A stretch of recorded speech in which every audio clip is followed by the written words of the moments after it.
He packed his designer bags on a Tuesday, leaving behind a 15-year marriage for a 22-year-old runway model he had met at a corporate charity gala just 3 weeks prior. His parting words to his wife were as cold as polished marble. "You're simply not the caliber of woman I need by my side anymore. You're the past." He walked out the door believing he was leaving her with nothing but a shattered heart, a modest settlement, and the fading memories of their youth. He thought he had outgrown her. But Jenny Sterling had no earthly idea that the quiet, unassuming woman he had just ruthlessly discarded was the actual, unrecognized architect of his entire empire. And while he was busy drowning in expensive champagne, vanity, and a new, glamorous lifestyle, fate was quietly preparing a billion-dollar twist that would ultimately bring him crashing to his knees. The Sterling Innovations Winter Gala was a spectacle of excessive wealth, a glittering monument to Jenny Sterling's ego. Held at the Pierre Hotel in Manhattan, the ballroom was dripping in imported white orchids and illuminated by chandeliers that cost more than the average American home.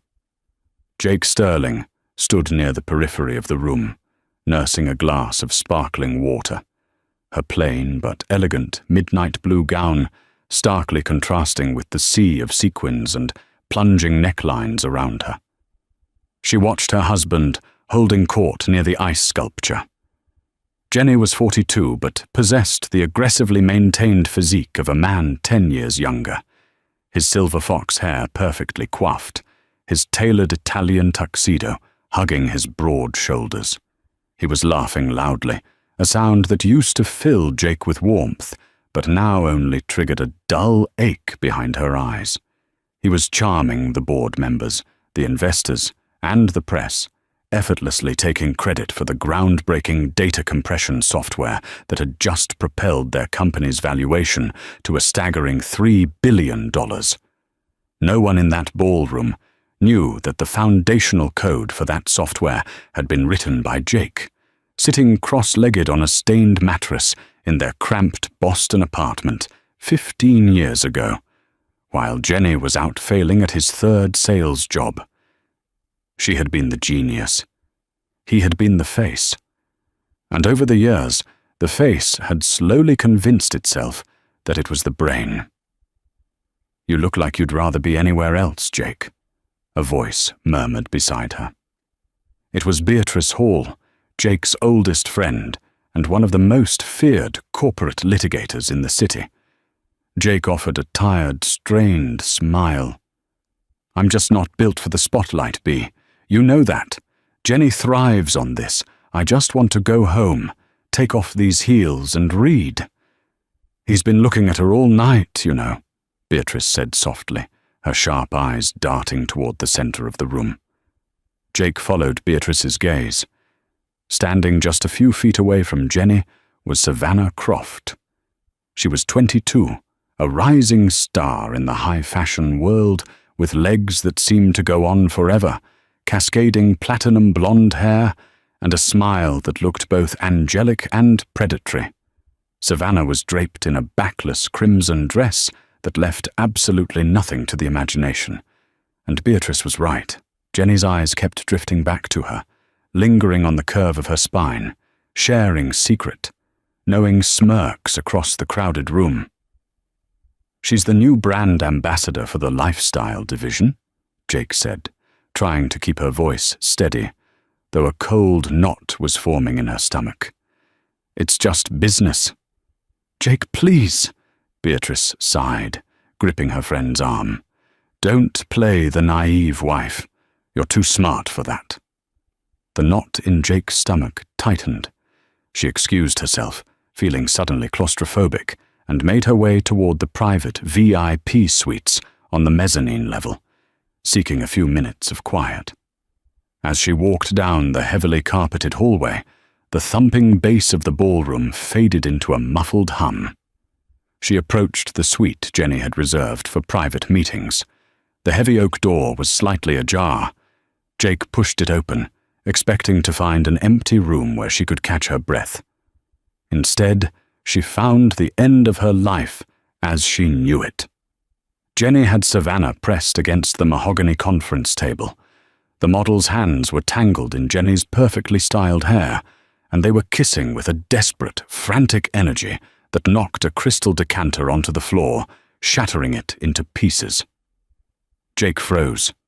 The air left her lungs in a painful rush. The sound of the breaking glass caused Jenny to snap his head around. For a fraction of a second, Jake expected to see panic, guilt, or at least shock on her husband's face. Instead, Jenny simply straightened his tie, his expression hardening into an icy mask of annoyance. Savannah didn't even bother to look embarrassed. She offered Jake a lazy, triumphant smirk and reached for her glass of champagne. "Jenny?" Jake whispered, her voice trembling. "Close the door, Jake," Jenny commanded, his tone devoid of any warmth. "You're making a scene." "I'm making a scene," she repeated, the shock slowly melting into a blinding, searing pain. You are with her. Here, while our friends and colleagues are right downstairs." "Let's not do the hysterical wife routine," Jenny sighed, stepping away from the table and smoothing down his lapels. "It's undignified. Savannah, darling, give us a moment." Savannah picked up her designer clutch, trailing her manicured fingers lightly across Jenny's chest as she walked past him. She paused at the door, looking Jake up and down with blatant pity. "He told me you were drab, but honestly, I expected more of a fight," she whispered, before slipping out into the hallway. Jake felt the room spin. "How long?" she demanded, tears finally breaching the dam and spilling down her cheeks. 6 months, Jenny said flatly, pouring himself a drink from a secondary bottle on the bar cart. He didn't look at her. "And honestly, Jake, it's a relief that you finally know. I was getting exhausted, trying to keep up the charade." "The charade? We've been married for 15 years, Jenny. We built this life together."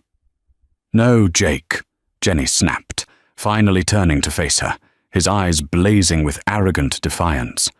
"I built this life. I made the deals. I shook the hands. I charmed the investors. You sat behind a computer screen in the dark. Don't confuse your clerical work with my vision. I am a billionaire CEO. You are a shut-in who still wears cardigans from a decade ago." The cruelty of his words hit her like a physical blow. The man she had loved, the man she had sacrificed her own potential for, was looking at her as if she were a piece of garbage he had accidentally stepped on. "I want a divorce," Jenny stated, his voice devoid of any emotion. "I've already had Kelsey draw up the preliminary papers. I'm moving Savannah into the penthouse tomorrow.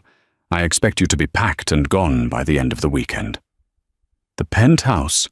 Jake gasped, her legs giving out as she sank into a leather armchair. "That's my home. I decorated every inch of it. It's corporate property, Jake, and as of yesterday, you are no longer affiliated with Sterling Innovations.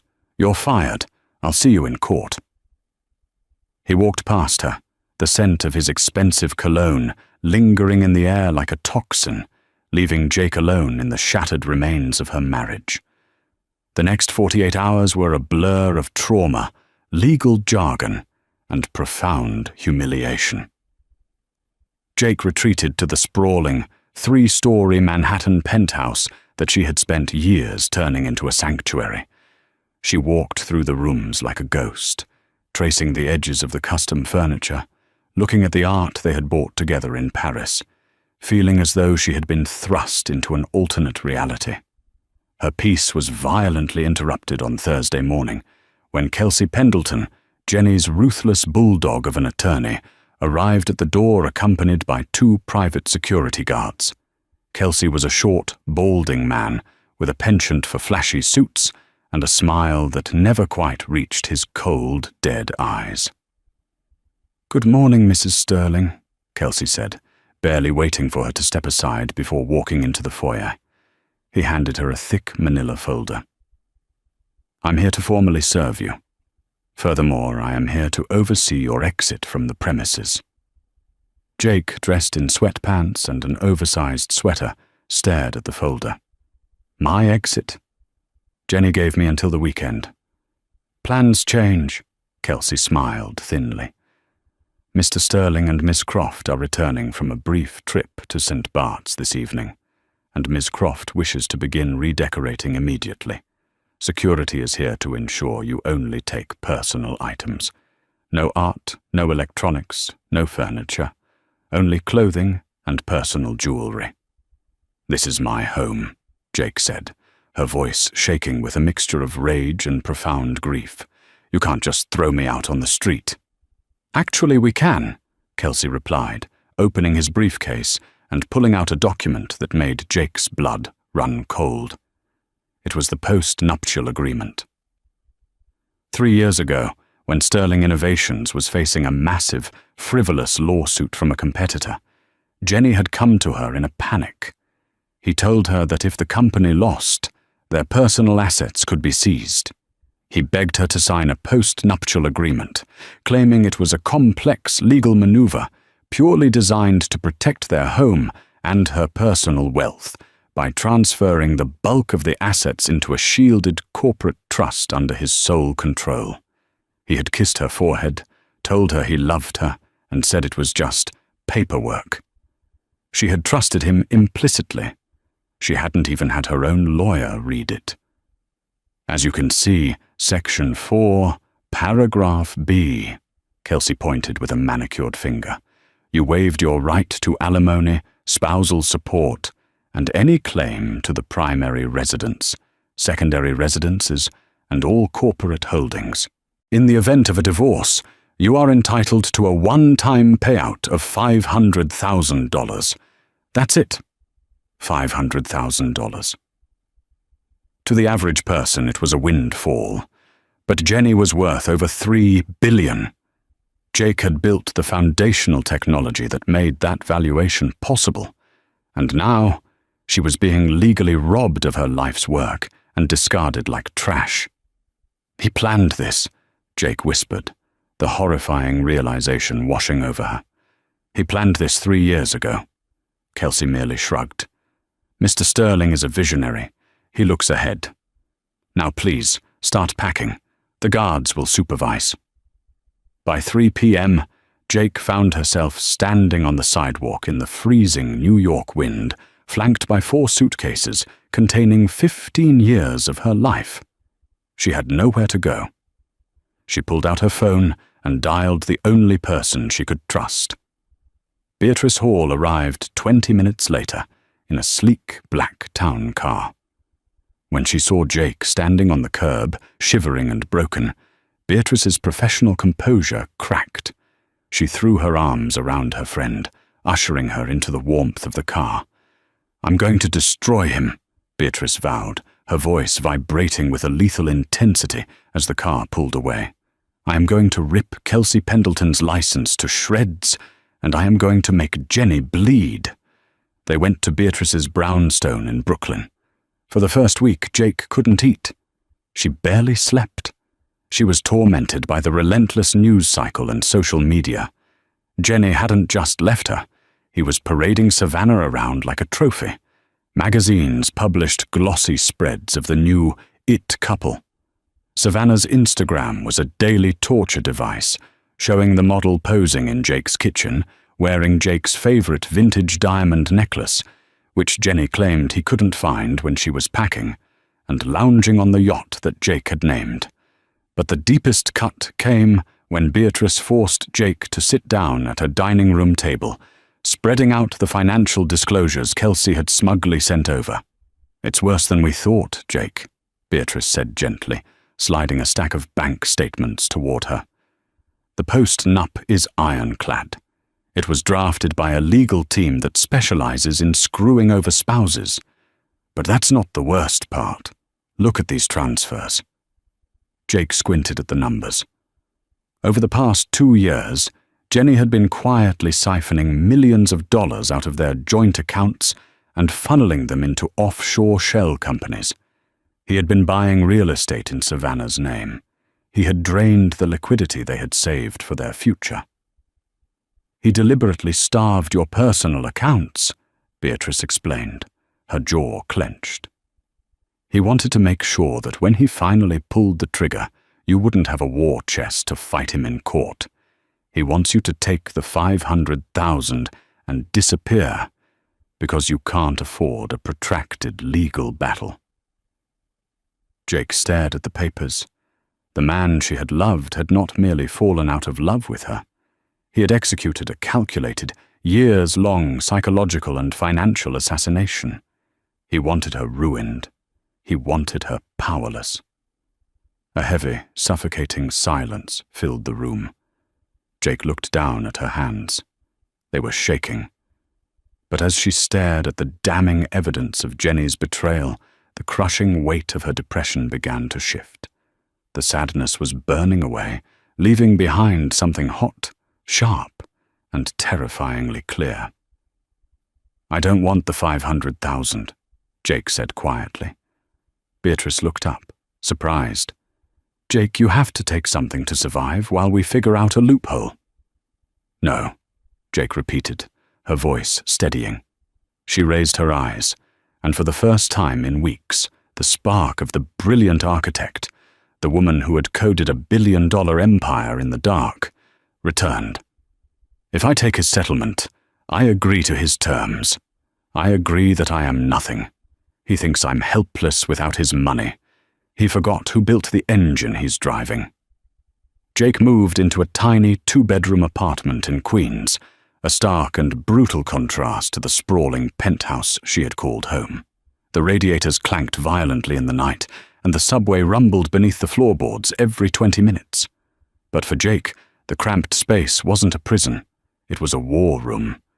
She used a small portion of her personal savings, money she had kept in a separate, forgotten account from before she married Jenny, to buy high-end servers, multiple monitors, and the fastest internet connection available. The second bedroom became a labyrinth of wires and glowing screens. During the chaos of her eviction, under the watchful eyes of Kelsey's security guards, Jake had managed to slip a seemingly innocuous item into her bag of old college textbooks, an outdated, heavy external hard drive. The guards had dismissed it as electronic junk. They didn't know that on that drive was the graveyard of sterling innovations. Years ago, while Jenny was focused on consumer data compression, Jake had been obsessed with predictive logistics. She had spent 3 years developing a complex, self-learning algorithmic engine designed to predict global supply chain disruptions before they happened. She called it Project Aegis. It could analyze weather patterns, geopolitical tensions, shipping manifests, and even social media sentiment to reroute global shipping lanes automatically, saving multinational corporations billions in lost time. When she had presented it to Jenny 5 years ago, he had scoffed. He was too short-sighted, too obsessed with flashy consumer tech that yielded immediate, easy profits. "It's too academic, Jake," he had sneered, tossing her thick binder of code architecture onto a pile of junk mail. "No one cares about cargo ships and warehouses. It's boring. Bury it." Because he deemed it worthless, he never patented it under Sterling Innovations. He never copyrighted the code. He never even looked at it again. Legally, the intellectual property belonged entirely to the creator. It belonged to Jake. Sitting in the dim light of her Queen's apartment, clutching a mug of cheap instant coffee, Jake booted up the old drive. The code poured across her screens like the Matrix, beautiful, elegant, and flawless. The world had changed drastically in the 5 years since she had buried Aegis. Global supply chains were currently in absolute chaos. Pandemics, canal blockages, and trade wars had companies bleeding money. What was boring 5 years ago was now the holy grail of global commerce. For 3 weeks, Jake barely slept. She updated the code, integrating modern AI machine learning protocols, sharpening the algorithm until it was a lethal, hyper-efficient weapon.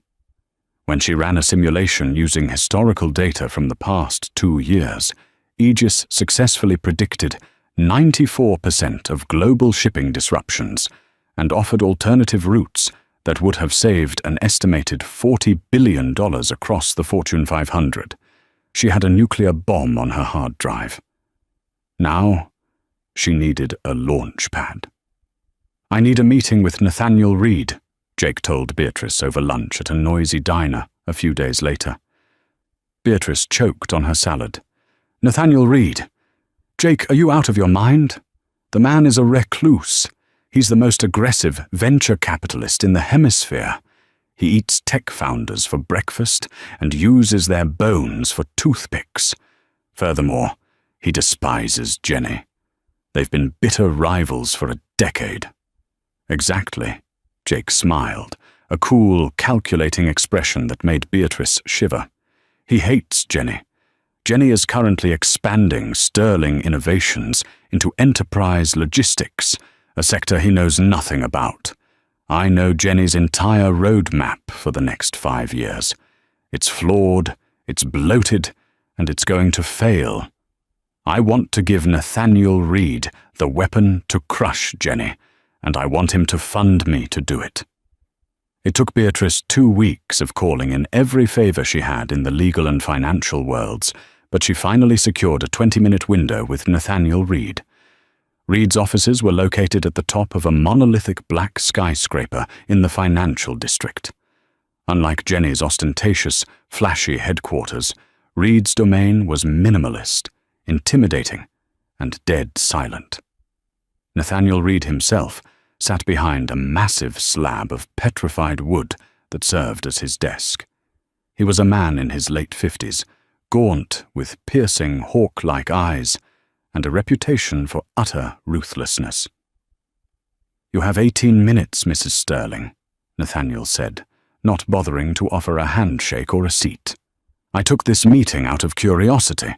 Your husband is a peacock parading around in a suit, but he is currently dominating the market, and from what I hear, he tossed you out with the garbage. Why should I listen to the disgruntled ex-wife?" Jake didn't flinch.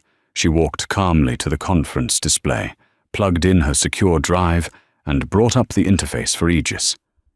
"Because, Mr. Reed, the peacock didn't build the company." "I did," Jake said, her voice echoing with absolute authority. "I wrote the compression algorithm that made him rich, and while he is currently burning through capital to build a logistics network that will take him 5 years to optimize, I have already solved the problem." She initiated a live simulation on the massive screen. She pulled real-time data from global maritime databases, highlighting a developing storm system off the coast of Asia and a simultaneous labor strike at a port in Rotterdam. Within seconds, Aegis analyzed the dual threats, calculated the financial impact on 12 different industries, and immediately generated predictive rerouting models that bypassed the bottlenecks entirely. Nathaniel Reed sat up straight, his mocking demeanor vanishing instantly. The silence in the room was absolute as he watched the numbers crunch at a speed that defied logic. "You ran this on live data?" Reed demanded, standing up and walking slowly toward the screen, mesmerized. "The processing efficiency. It's unprecedented. How long have you been developing this?" "I started it 5 years ago. Jenny told me it was useless." Jake closed the laptop, letting the screen go black. She turned to face the billionaire. "Sterling Innovations is built on my past. This is the future. I am asking for $50 million in seed capital, a 20% equity stake for your firm, and complete autonomy over the board." Reed looked at her, his eyes narrowing as he assessed the woman standing before him. He saw past the modest clothing and the exhausted circles under her eyes. He saw a predator waking up. $50 million is a massive gamble on a solo founder who has been out of the game, Reed challenged, though the hunger in his voice betrayed his interest. It's not a gamble, Mr. Reed. It's an execution, Jake replied coldly. Jenny is funding his new logistics division using the company's core revenue. When Aegis goes to market, it will render his entire new division obsolete overnight. Sterling Innovations' stock will plummet, and we will be there to pick up the pieces. A slow, terrifying smile spread across Nathaniel Reed's face. He walked back to his desk, picked up a heavy Mont Blanc pen, and opened a blank legal pad. Mrs. Sterling, Reed said softly, the thrill of the hunt lacing his words. I think you and I are going to be very, very good friends. Let's talk about the destruction of Jenny Sterling. For the next 18 months, Jake Sterling ceased to exist. In her place, C.L. Harrison, using her maiden name, emerged as the notoriously private, fiercely intelligent CEO of Aegis Dynamics. With Nathaniel Reed's $50 million seed investment, Jake didn't just rent an office, she built a fortress. Located on the 42nd floor of a sleek, glass-paneled tower in Hudson Yards, Aegis Dynamics operated with the secrecy of a military black ops unit. There were no flashy launch parties, no press releases, and no social media campaigns. Nathaniel insisted on a stealth mode operation. They were building a guillotine, and you didn't show the condemned the blade until their head was already on the block. Jake worked 90-hour weeks. The hesitant, soft-spoken woman who used to hide in the shadows of the Sterling Innovations ballroom was gone. She had traded her oversized cardigans and messy buns for sharply tailored Armani suits and a sleek, chin-length bob. The transformation wasn't a superficial attempt to compete with a 22-year-old model. It was the physical manifestation of a woman who had finally stepped into her own power. She was commanding a team of 60 elite software engineers, data scientists, and maritime logistics experts. Her first major strategic move was a quiet, ruthless poaching campaign. David Orris, the brilliant but chronically underappreciated lead systems architect at Sterling Innovations, was the first to defect. Jake met him at a dimly lit speakeasy in Tribeca one rainy Tuesday evening. David looked exhausted, nursing a bourbon with shaking hands. It's a disaster over there, Jake, David confessed, rubbing his temples. Jenny is pushing this new enterprise logistics platform, Sterling Vanguard. He's promised the board it will launch by Q3. But the core architecture is fundamentally flawed. He doesn't understand the algorithms, so he just keeps throwing more server power at bad code. It's bloated, it lags, and he's bleeding cash trying to market a product that barely works in beta. And Savannah? Jake asked, taking a slow sip of her Cabernet. David rolled his eyes. She's the chief creative officer now. She spent $3 million redesigning the corporate lobby with imported Italian marble and a waterfall feature, while my team's development budget was slashed by 20%. Jenny is distracted. He's spending half his time in Saint-Tropez or buying race horses to keep her entertained. The board is getting restless. Leave, Jake said simply, sliding a pristine, heavy stock envelope across the table. David opened it and stared at the offer letter inside. His eyes widened. Jake, this base salary, this is double what Jenny pays me, plus equity? I know your worth, David. Jenny only knew how to exploit it, Jake replied, her voice calm and commanding. I need an architect who can scale my predictive engine to handle 50 terabytes of live data a second. You start Monday, and bring your top 3 developers with you. Within a month, Jake had surgically extracted the top tier of Jenny's engineering department. Jenny, blinded by his own arrogance and obsessed with his new, highly publicized lifestyle, simply dismissed the resignations as trimming the fat. He hired cheaper, less experienced replacements, completely unaware that the brain trust of his company had just relocated 30 blocks away. While Aegis Dynamics built its weapon in the dark, Jenny and Savannah lived violently in the light. The tabloids documented their every move. There was a $20 million yacht christened the Savannah, a sprawling estate in the Hamptons purchased for $40 million in cash, and a seemingly endless stream of designer galas. But behind the glossy magazine covers, the golden cage was beginning to rust. Jenny sat in his cavernous, marble-clad office, staring furiously at a spreadsheet. The profit margins for Sterling Innovations' legacy consumer software, the very software Jake had built, were flattening. Competitors were catching up. To maintain the $3 billion valuation, the new logistics division, Vanguard, had to be a colossal success. It had to revolutionize the shipping industry. Mr. Sterling, his CFO, a nervous man named Gregory, stammered from the doorway. "We have a problem with the Vanguard beta test. Global maritime shipping just pulled out of the pilot program." Jenny's head snapped up, his jaw clenching. "What do you mean they pulled out? We gave them the software for free." "They said it was crashing their internal servers." Gregory swallowed hard. "The rerouting calculations took too long. They missed a crucial weather window in the Pacific and lost 2 days of transit time. They said the software is a liability." Jenny swept his arm across his mahogany desk, sending a crystal paperweight and a stack of files crashing to the floor. "Fix it! Tell the engineering team to fix the damn code."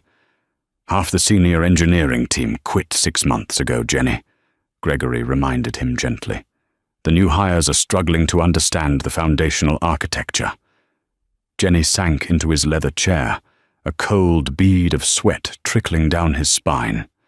For the first time in 15 years, he didn't have Jake in the back room to quietly rewrite the code and save him from his own technical ignorance. He was the captain of a massive ship, and he had absolutely no idea how the engine worked. At that exact moment, Savannah swept into the office, oblivious to the tension. She was wearing a custom Chanel suit, holding a tiny, shivering Pomeranian. "Jenny, darling, the interior designer needs an answer on the Aspen chalet. Are we going with the imported Swiss timber or the reclaimed barn wood?" Jenny looked at his young, beautiful fiancée. Suddenly, the glamour felt suffocating. "Not now, Savannah. I'm dealing with a crisis." She pouted, her angelic face twisting into a mask of petulant annoyance. "You promised we would finalize the Aspen house today. You're always working lately. It's boring." "It's boring," Jenny snapped, his voice rising. "This boring work is what pays for the yacht, the diamonds, and the dogs. I am trying to keep this company afloat." Savannah's eyes narrowed, the sweet facade dropping entirely. "Don't snap at me, Jenny. You promised me a lifestyle. If you can't deliver, there are plenty of men in this city who can." She turned on her heel and marched out, leaving Jenny alone with his failing software and a mounting sense of dread. The global unveiling of Sterling Vanguard was scheduled for the keynote presentation at the International Tech and Logistics Summit in San Francisco. It was the largest industry event of the year, packed with venture capitalists, tech journalists, and the CEOs of every major global supply chain conglomerate. Jenny had spent $5 million on the presentation alone, hiring Hollywood light technicians, a live orchestra for the opening, and securing the prime Friday morning speaking slot. He needed to dazzle the industry. He needed massive pre-sales to placate his increasingly hostile board of directors. On Thursday night, 24 hours before Jenny's keynote, Jake sat in a private, dimly lit booth at a high-end steakhouse just 3 blocks from the San Francisco Convention Center. Across from her sat Nathaniel Reed, swirling a glass of scotch, and Beatrice Hall, who had flown in to witness the culmination of their 18-month war. "The beta tests are complete," Jake said, sliding a sleek encrypted tablet across the table to Nathaniel. Aegis has been running live parallel simulations against the top 3 global shipping fleets for the past 90 days. We didn't just meet our projections, we exceeded them. We saved Oceanic Global an estimated $12 million in fuel and delay costs last month alone. Nathaniel glanced at the data, a predatory gleam in his dark eyes. Oceanic Global is ready to sign?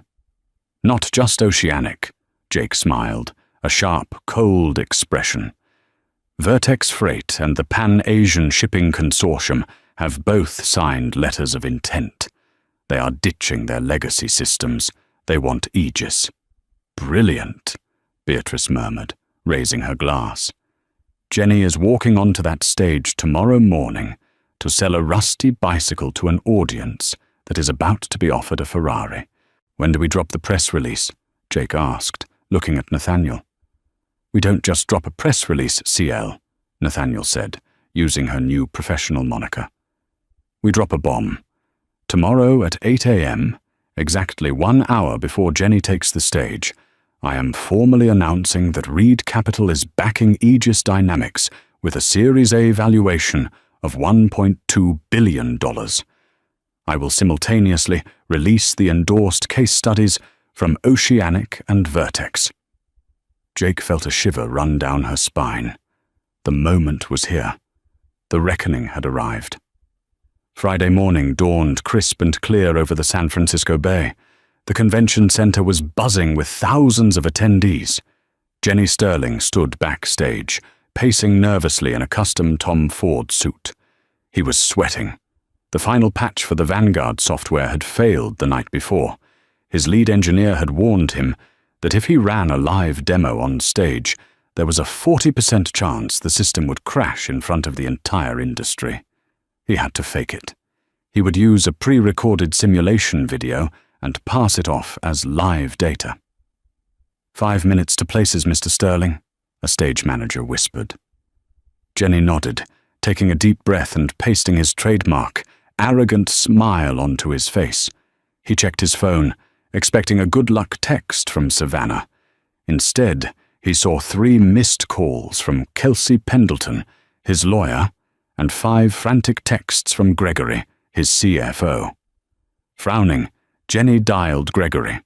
The CFO answered on the first ring, sounding like he was hyperventilating. "Jenny, have you seen the news? Have you looked at the financial terminals?" Gregory shouted over the line. "No, I'm about to go on stage. What is it?" Jenny hissed, annoyed. "It's over, Jenny. The Vanguard launch is dead on arrival," Gregory stammered. Nathaniel Reed just held an impromptu press conference at the St. Regis. He announced a new logistics AI called Aegis Dynamics. It's exactly what we've been trying to build. But it actually works. Oceanic Global and Vertex Freight just publicly endorsed it. They announced they are signing exclusive contracts with Aegis. They won't even look at Vanguard now. The blood drained from Jenny's face. The convention center walls seemed to close in on him. Nathaniel Reed. How did he beat us to market? Who the hell is running Aegis Dynamics?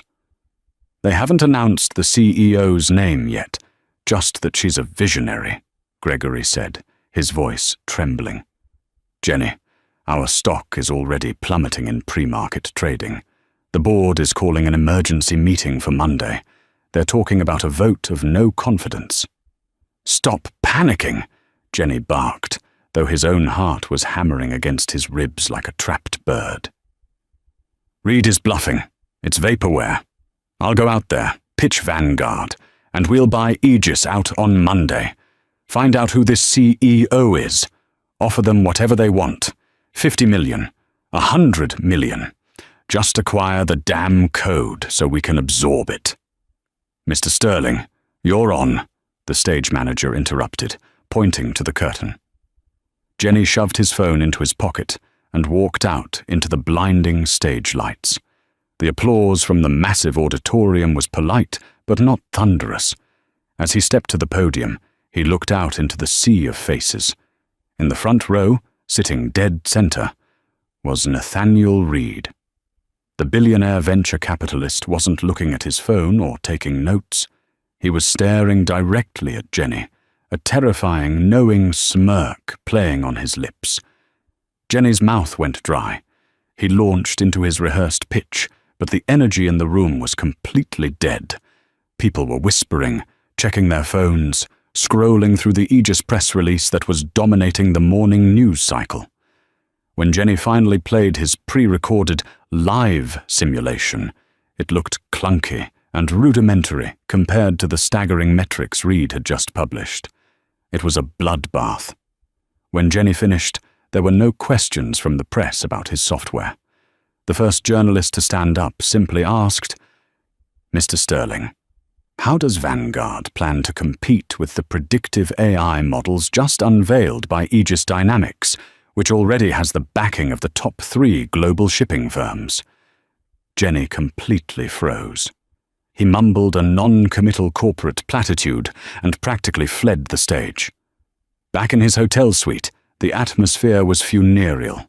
Kelsey Pendleton and Gregory were on a conference call, frantically trying to mitigate the disaster. Savannah was sitting on the velvet sofa, scrolling angrily through Instagram, completely disengaged from the financial collapse happening around her. "I got a meeting," Kelsey announced, muting the phone. He looked at Jenny, his usually cold eyes wide with shock. "I reached out to Reed Capital. They agreed to an emergency acquisition meeting at their local offices here in San Francisco at 3 p.m. But Jenny, they set the starting price at $500 million. In cash." Jenny collapsed into a chair, rubbing his face. "We don't have $500 million in liquid cash. We've burned too much on Vanguard, and on other things." He glanced resentfully at Savannah's massive diamond ring. "We can leverage the company's remaining assets," Kelsey said grimly. "If we don't buy Aegis, Sterling Innovations will be bankrupt in 2 years. This is a hostage negotiation, Jenny. You have to swallow your pride and grovel to whoever this Aegis CEO is. Beg them to take stock options instead of cash." At 2:55 p.m., Jenny and Kelsey walked into the ultra-modern, glass-walled boardroom of Reed Capital's San Francisco branch. Nathaniel Reed was already seated at the head of the long obsidian table, looking relaxed and immensely satisfied. "Nathaniel," Jenny said through gritted teeth, forcing a tight smile. "Congratulations on the launch. It was a hell of a PR stunt. Let's skip the posturing. I want to buy Aegis." "I know you do, Jenny," Nathaniel chuckled, leaning back in his chair. "But I don't own Aegis. I merely fund it. You'll have to negotiate with the majority shareholder and CEO." "Fine," Jenny snapped, impatient and humiliated. "Where is he?" The heavy oak doors at the back of the boardroom opened. The rhythmic click of designer heels echoed on the hardwood floor. "She is right here, Jenny," a voice said. Jenny spun around. Standing in the doorway, radiating absolute authority and dressed in an immaculate, razor-sharp charcoal suit, was Jake. She walked to the head of the table, pulling out the chair opposite Jenny. She didn't look like the broken, weeping woman he had discarded in a hotel suite 18 months ago. She looked like an executioner. Jenny's mouth fell open. He looked from Jake to Nathaniel, and then back to Jake, his brain completely short-circuited. "Jake? What are you doing here?" Jake sat down, folding her hands elegantly on the table. She looked at her ex-husband, taking in his pale, sweating face, his panicked eyes. For 18 months, she had dreamed of this exact moment. She thought she would feel rage or perhaps vindication. But looking at him now, stripped of his power and begging for salvation, she felt absolutely nothing but cold, clinical detachment. "Hello, Jenny," Jake said, her voice smooth as glass. "I believe you wanted to discuss buying my company. But before we begin, I need to correct you on one thing." She leaned forward, locking eyes with the man who had tried to destroy her. "Aegis Dynamics is not for sale. I didn't bring you here to negotiate. I brought you here to watch you realize that you are finished. The silence in the Reed Capital boardroom was absolute. The ambient hum of the San Francisco traffic 40 stories below seemed to vanish, leaving only the sound of Jenny Sterling's shallow, panicked breathing. He stared at his ex-wife, his mind violently rejecting the reality of the situation. Jake sat before him, perfectly composed, her gaze as sharp and unforgiving as cut glass.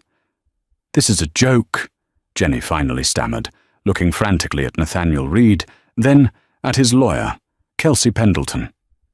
"This is some kind of corporate extortion. She's my ex-wife. She doesn't have the capital or the technical capability to build a billion-dollar AI infrastructure." "I built the infrastructure you're currently standing on, Jenny," Jake replied, her voice dangerously quiet. "You just never bothered to look at the blueprints. Aegis is the evolution of the predictive logistics engine I showed you 5 years ago. The one you called boring and told me to bury." Kelsey Pendleton, sensing the catastrophic legal implications, leaned forward, his usual smugness replaced by a sheen of cold sweat. "Mr. Reed, if this is true, then Mrs. Sterling developed this technology while married to my client. Under the terms of their post-nuptial agreement, any intellectual property developed during the marriage belongs to Sterling Innovations. We will file an injunction tomorrow morning and seize Aegis Dynamics." Nathaniel Reed burst into genuine, booming laughter. He reached into his tailored suit jacket and pulled out a silver cigar tube, rolling it thoughtfully between his fingers. "Kelsey, you really are a spectacularly lazy lawyer," Beatrice Hall said, stepping into the boardroom from the adjoining office. She was carrying a thick, leather-bound portfolio. "You were so eager to protect Jenny's assets and screw over my client that you drafted the most aggressive, ironclad separation of property clause in New York state history." Beatrice tossed a copy of the post-nuptial agreement onto the obsidian table. It landed with a heavy thud in front of Kelsey. "Section 8, paragraph C," Beatrice recited from memory, a triumphant smile playing on her lips.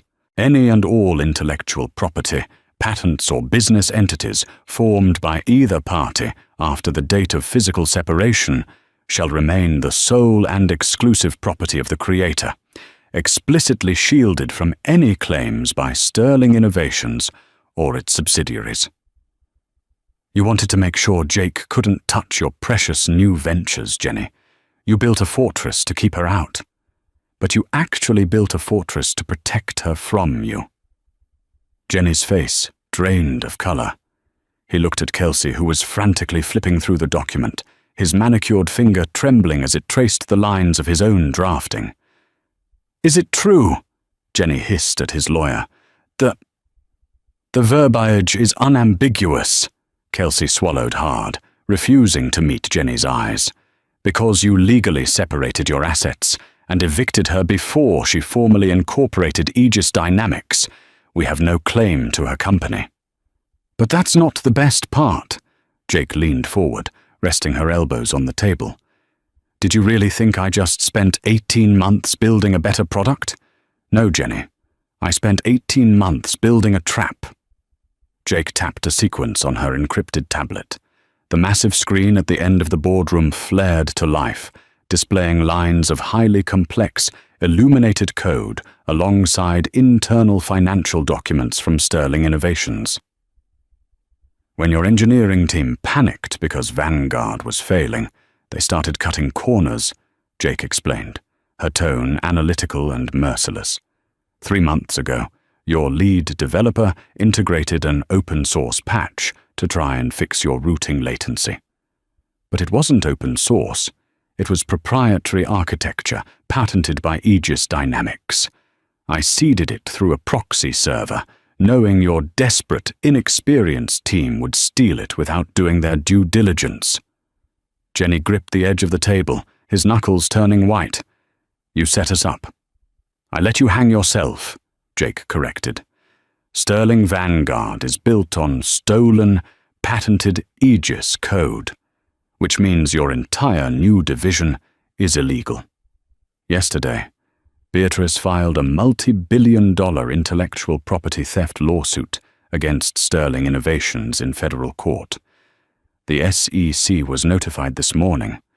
By the time the opening bell rings on Wall Street on Monday, your stock will be suspended pending investigation. Jenny jumped up from his chair, knocking it backward onto the hardwood floor. You bitch! You're destroying the company. My company! It was never your company, Jake said, standing up to meet him, her presence filling the room. You were just the mascot, and the mascot's routine has gotten old. Jenny lunged forward, but Nathaniel Reed's private security detail materialized from the shadows, instantly stepping between them. Jenny stood there, chest heaving, his tailored suit suddenly looking like a clown's costume. He looked at Nathaniel, desperate for a lifeline. Nathaniel, please. We're businessmen. We can make a deal. I'll give you 50% of Sterling Innovations. Just pull the lawsuit. Nathaniel looked at Jenny with a mixture of pity and profound disgust. Sterling Innovations is dead, Jenny. It's a toxic asset. I wouldn't buy it for $1. You are currently standing in the headquarters of the new titan of industry. And she, he gestured to Jake, is the apex predator. Get out of my office. The weekend was a bloodbath. The news of the federal lawsuit and the SEC investigation broke on Bloomberg and CNBC by Sunday morning. Sterling Innovations' board of directors held an emergency, panicked Zoom call. When Jenny tried to log in, he found his access revoked. An hour later, Gregory, the CFO, called to inform him that the board had unanimously voted to terminate him as CEO with cause, stripping him of his golden parachute. Jenny returned to the $40 million Hamptons estate, seeking solace, only to find the gates wide open and a fleet of moving trucks in the driveway. He ran inside, his heart pounding in his throat. Savannah was standing in the grand foyer, surrounded by Louis Vuitton steamer trunks, directing 3 movers in Russian. She was wearing a massive sable coat and oversized Celine sunglasses. "Savannah, what are you doing?" Jenny shouted, his voice cracking. She lowered her sunglasses, looking at him as if he were a stranger who had accidentally wandered onto her property. "I'm leaving, Jenny. Obviously." "Leaving? Now? When I need you most, the board just ousted me."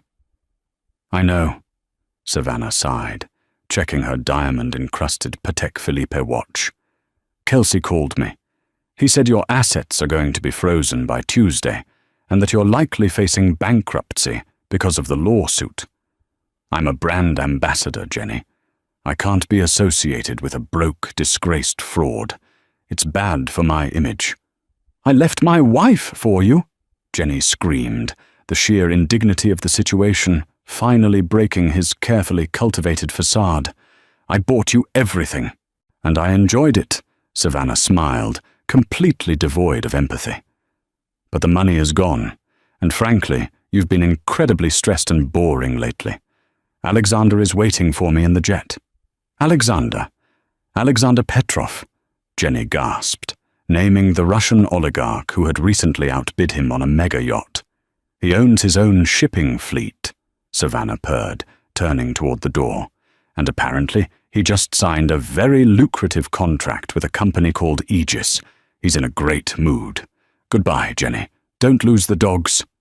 She swept out of the door, leaving Jenny standing completely alone in a cavernous, empty mansion that he could no longer afford, surrounded by the ghosts of his own hubris. 2 years later. The autumn air in Manhattan was crisp, but inside the sprawling penthouse suite of the Aegis Dynamics global headquarters in Hudson Yards, it was warm and buzzing with quiet efficiency. Jake Sterling, she had kept the name, letting her own success overwrite his legacy, stood by the floor-to-ceiling windows, looking out over the glittering skyline of the city that had once threatened to swallow her whole. She wore a sleek, tailored emerald pantsuit, holding a mug of artisanal coffee.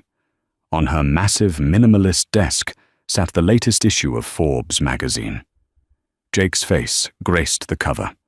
The headline read, "The Architect of the Future: How Jake Sterling Built a $50 billion Logistics Empire in the Dark." The twisting saga of Jenny's downfall had become Wall Street legend. The federal lawsuit had completely decimated Sterling Innovations.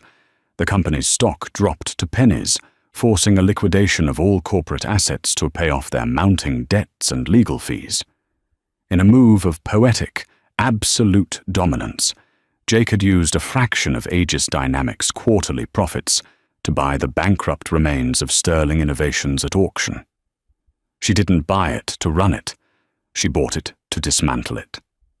She absorbed their patents, repurposed their server farms, and turned Jenny's opulent, marble-clad former headquarters into a subsidized coding academy for underprivileged young women. As for Jenny, the fallout had been apocalyptic.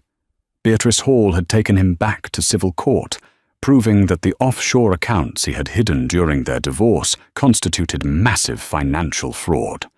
The judge had invalidated the original post-nuptial agreement entirely, awarding Jake half of his hidden, remaining wealth. The legal fees, the SEC fines, and Savannah's extravagant unpaid credit card bills had drained the rest.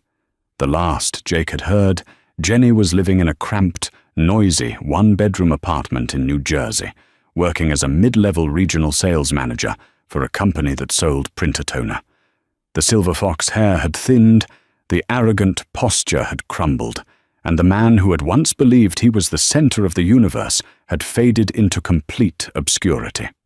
"Knock, knock," Beatrice Hall said, poking her head into the office. She was holding a bottle of vintage Dom Perignon and 2 crystal flutes. The European Union just formally approved the Aegis contract for their entire continental rail network. Nathaniel is already opening the reserve scotch down the hall. Jake turned away from the window, a genuine, radiant smile breaking across her face. "That's brilliant, Bea. Let's celebrate." Beatrice poured the champagne, handing a glass to her oldest friend. She looked around the magnificent office, taking in the empire Jake had built from the ashes of her own heartbreak. "Do you ever think about him?" Beatrice asked softly, leaning against the edge of the desk. "Do you ever think about that night at the Pierre Hotel?" Jake took a slow sip of the champagne, the bubbles dancing on her tongue. She thought about the woman she used to be, the quiet, insecure ghost hiding in the background, shrinking herself so a mediocre man could feel tall. She thought about the devastating pain of being discarded and the freezing terror of standing on the sidewalk with nothing but her suitcases. "Sometimes," Jake admitted, her voice steady and clear, "but not with anger. I think about it with gratitude." Beatrice raised an eyebrow. "Gratitude?" "Yes," Jake smiled, looking back out at the vast, endless skyline of the city she had conquered. "Because if he hadn't been foolish enough to throw me away, I would have spent the rest of my life building his kingdom instead of discovering that I could rule the world all by myself." She clinked her glass against Beatrice's, the crisp sound ringing out like a victory bell in the silent, powerful heights of her own design. Fate had indeed prepared a billion-dollar twist, but Jake knew the truth. It wasn't fate that had built the empire. It was her. The saga of Jake Sterling is a testament to the fatal flaw of arrogance and the quiet, lethal power of underestimation. Jenny Sterling believed that wealth and status were born from loud charm and ruthless vanity, failing to realize that his entire empire was anchored by the silent brilliance of the woman he discarded. By severing her from his life, he didn't just lose a wife, he severed his connection to his own lifeblood. Jake's transformation from a dismissed, background figure into an unstoppable industry, Titan illustrates that true power doesn't need a spotlight to grow. It builds its foundation in the dark. Ultimately, the story serves as a thrilling reminder. Never mistake someone's quiet loyalty for weakness, because the architect you betray today might just be the one who engineers your total collapse tomorrow. Porcelain shattered against the cold marble floor, but the silence that followed was deafening. Maeve knelt, her bare knees pressing into the hard stone, picking up the jagged pieces of a life she never asked for. Above her, her husband's family's sneered eyes, cold with aristocratic disdain. They thought she was just a charity case, a nobody easily broken. They were wrong. Behind the shadows stood a man who knew exactly what she was. And tonight, the quiet, obedient wife was going to watch their entire empire burn. Sweat pooled at the base of Maeve's spine, dampening the cheap polyester lining of her black cocktail dress. The dining room of the Harrington estate smelled of expensive beeswax polish and roasted venison, a cloying, heavy combination that settled like a stone in the back of her throat. She dragged the tines of her heavy silver fork across the rim of her porcelain plate. It made a faint, scratching sound, barely audible, but it was enough to make her mother-in-law Victoria twitch. Victoria didn't look at Maeve. She never looked directly at Maeve if she could help it. Instead, Victoria looked at Preston. Preston, her husband of 3 years. He was currently fascinated by the deep, bruised plum color of the wine swishing in his crystal glass, spinning the stem between his thumb and forefinger, completely ignoring the fact that his mother had just casually referred to Maeve's upbringing as quaintly desperate. Maeve swallowed the dry lump in her throat. She didn't snap back. She didn't rise from her chair, flip the heavy mahogany table, and march out into the freezing November rain. She just sat there, feeling the sharp pinch of the blister forming on her left heel, where Preston's mandated designer shoes dug into her flesh. She hated herself for staying silent. It was a sour, quiet self-loathing that tasted like old copper on her tongue. She was tired, a bone deep, marrow-aching exhaustion that came from smiling at people who looked at her like she was dog dirt scraped onto their imported rugs. I just think, Victoria continued, her voice smooth as glass and twice as sharp, that when one comes from nothing, it is incredibly difficult to grasp the nuances of legacy. Don't you agree, Preston? Preston finally looked up, offering a weak, non-committal smile that didn't reach his eyes. Mother, let's not do this tonight. The roast is excellent. Coward. The word echoed in Maeve's head loud and hollow. He wouldn't defend her. He never did. He was a man made of wet paper, folding whenever his family applied even a fraction of pressure. Maeve looked down at her lap, her knuckles white as she gripped her linen napkin. The fabric was rough-textured, real linen. Everything in this house was real, except the people. I'm only speaking practically, Victoria sighed, signaling a maid to clear the untouched soup from Maeve's place setting. There's a charity gala next weekend. The guest list is incredibly exclusive. I simply cannot have Maeve wearing another one of her department store finds. It reflects poorly on the Harrington name. We are trying to secure the waterfront development bid, and optics are everything. Maeve felt a flush of hot, ugly shame creep up her neck. Oh, her dress wasn't a department store find. She had sewn it herself, trying desperately to mimic a couture piece Preston had admired in a magazine because he had frozen their joint accounts again. From the periphery of the room, standing completely still, beside the grand double doors, a figure shifted.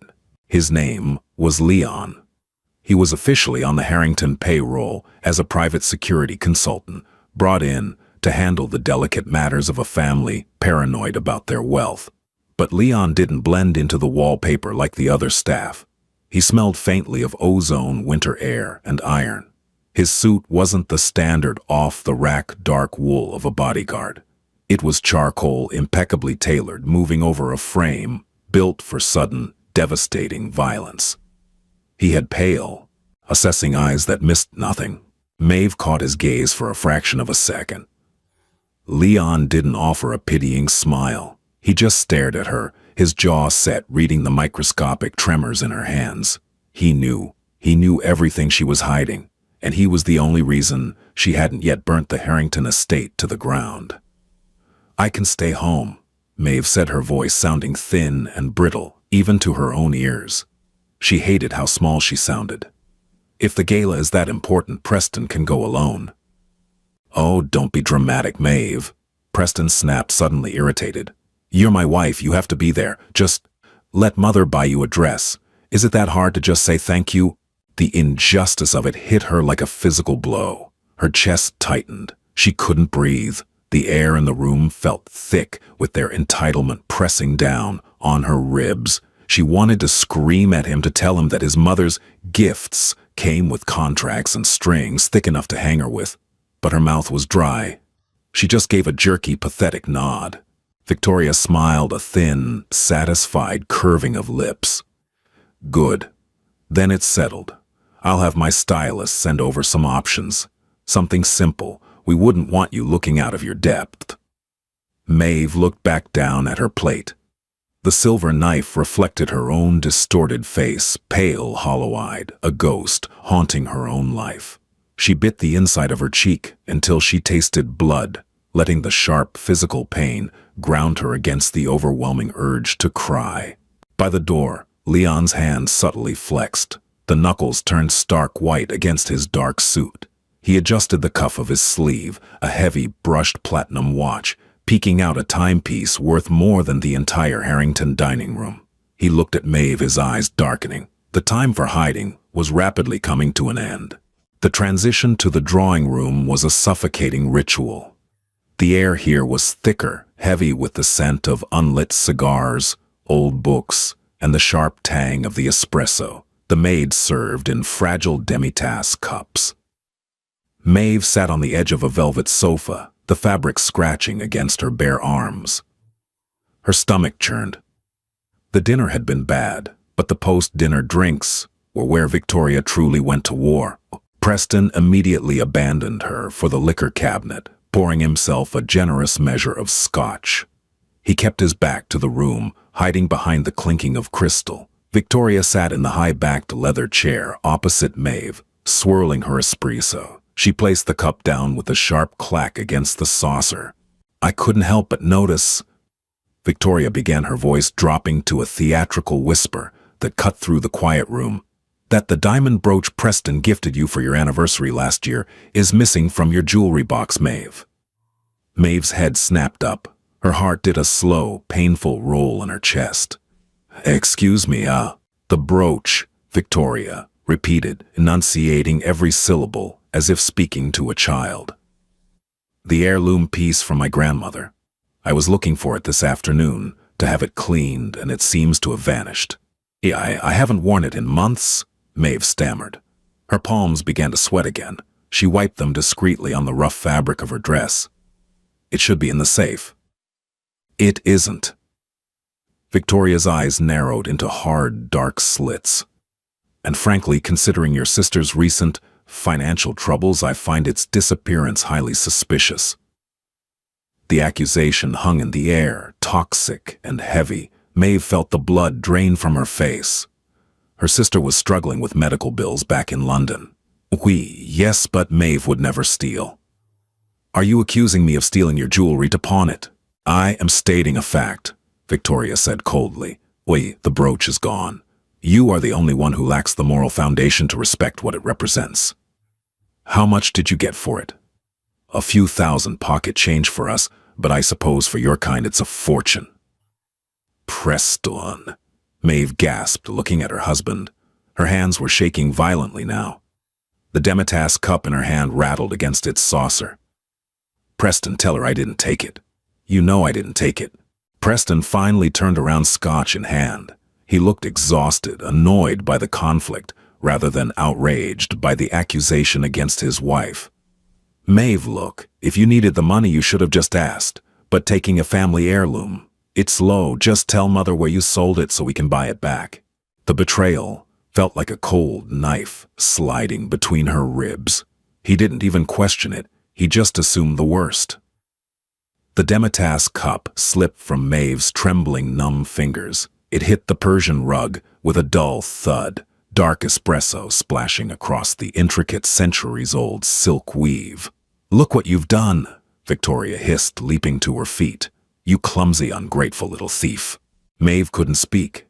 Her throat was locked tight, her chest heaving, as silent tears pricked the corners of her eyes.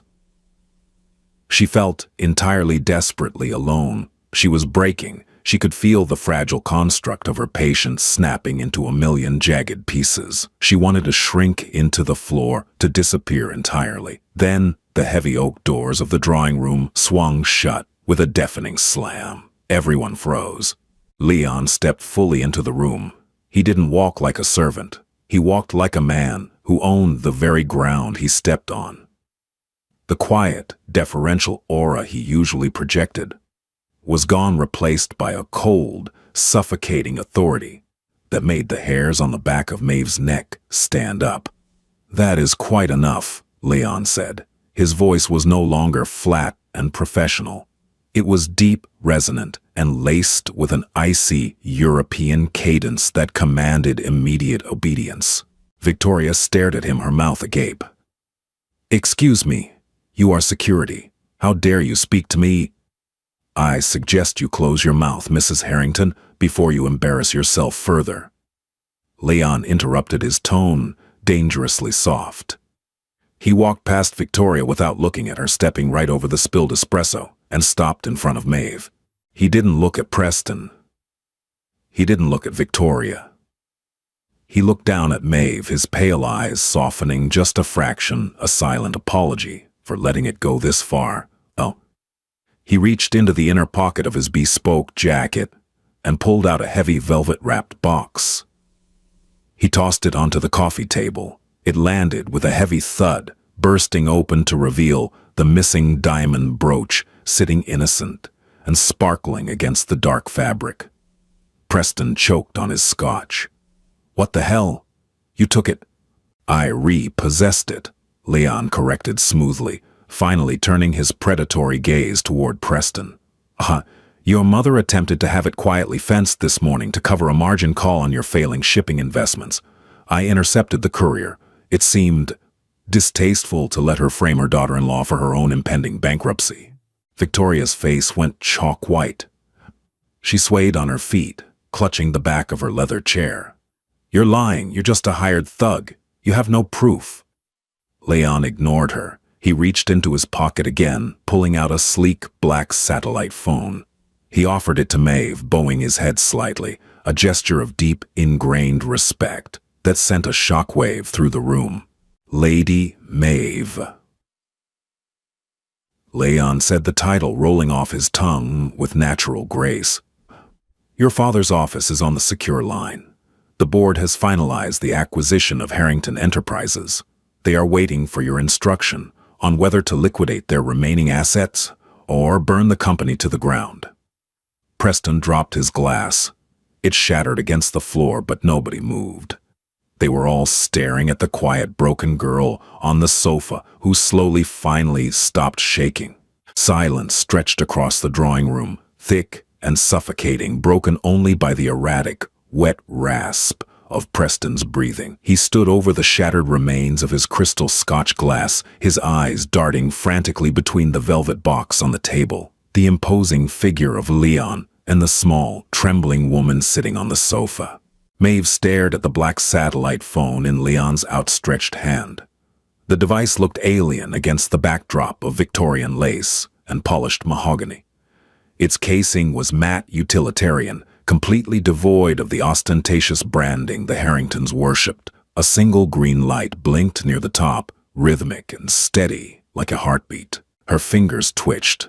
She didn't reach for it immediately. 3 years of conditioning, 3 years of being told to keep her hands folded. Her voice low, and her opinions to herself were heavy chains to break. Her mind screamed at her to apologize, to smooth things over, to tell Leon to put the phone away, before Victoria truly lost her temper. That was the survival instinct of the girl she had pretended to be. But the smell of the spilled espresso on the carpet grounded her. It was pungent, bitter, and staining the antique silk threads. For 3 years she had meticulously scrubbed, apologized, and erased her own footprints to avoid leaving a mark on this house. Now there was a dark, spreading stain, and she felt a sudden fierce thrill that she wasn't the one who had to clean it up. Slowly, her hand lifted. Her knuckles were still white, but the violent shaking had subsided to a dull tremor. Her skin brushed against Leon's calloused knuckles as she took the phone. The plastic was warm. She pressed the device to her ear. The plastic edge dug slightly into her cheekbone. "Hello," Maeve's voice cracked. It sounded impossibly small, a raspy whisper in the cavernous room. "Maeve."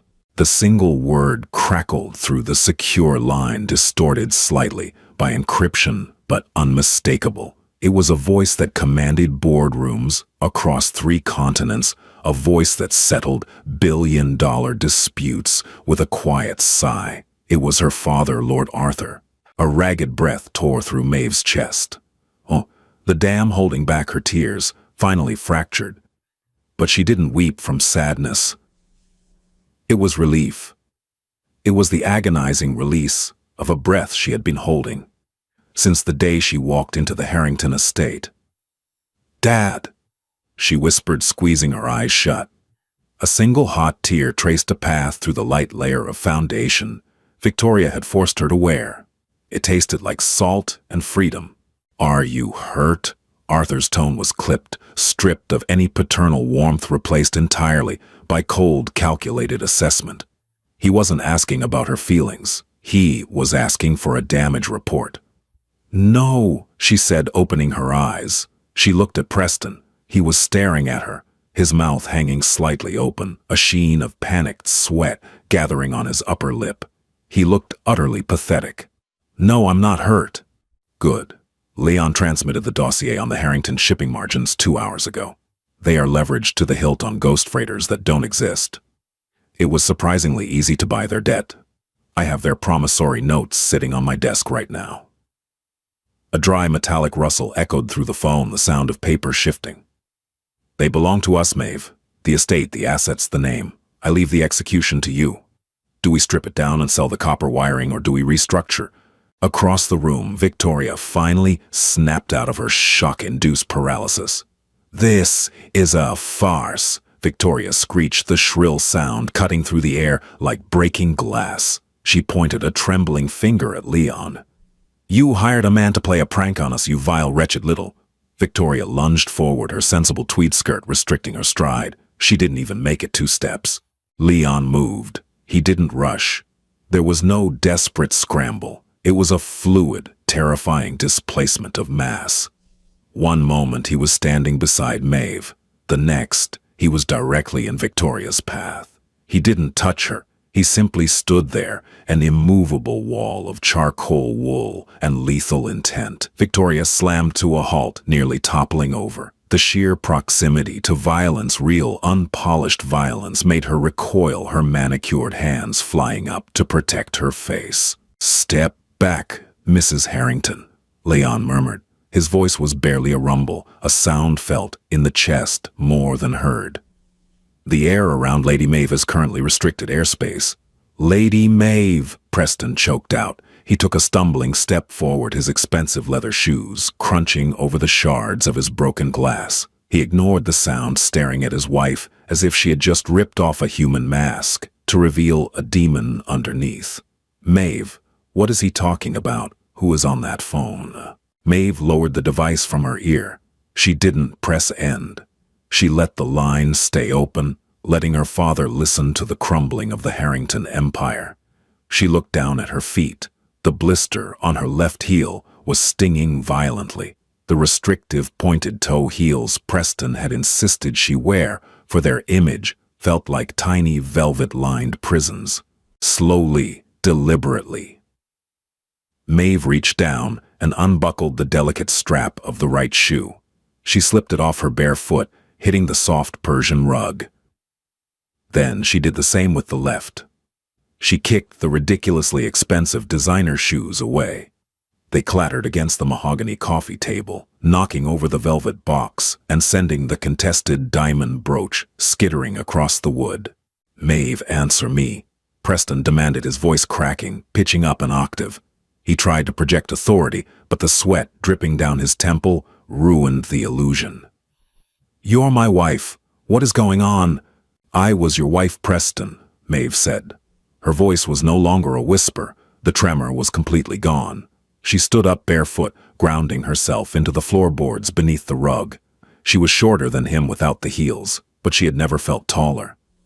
"For 3 years I was exactly what you wanted. Small, quiet, grateful."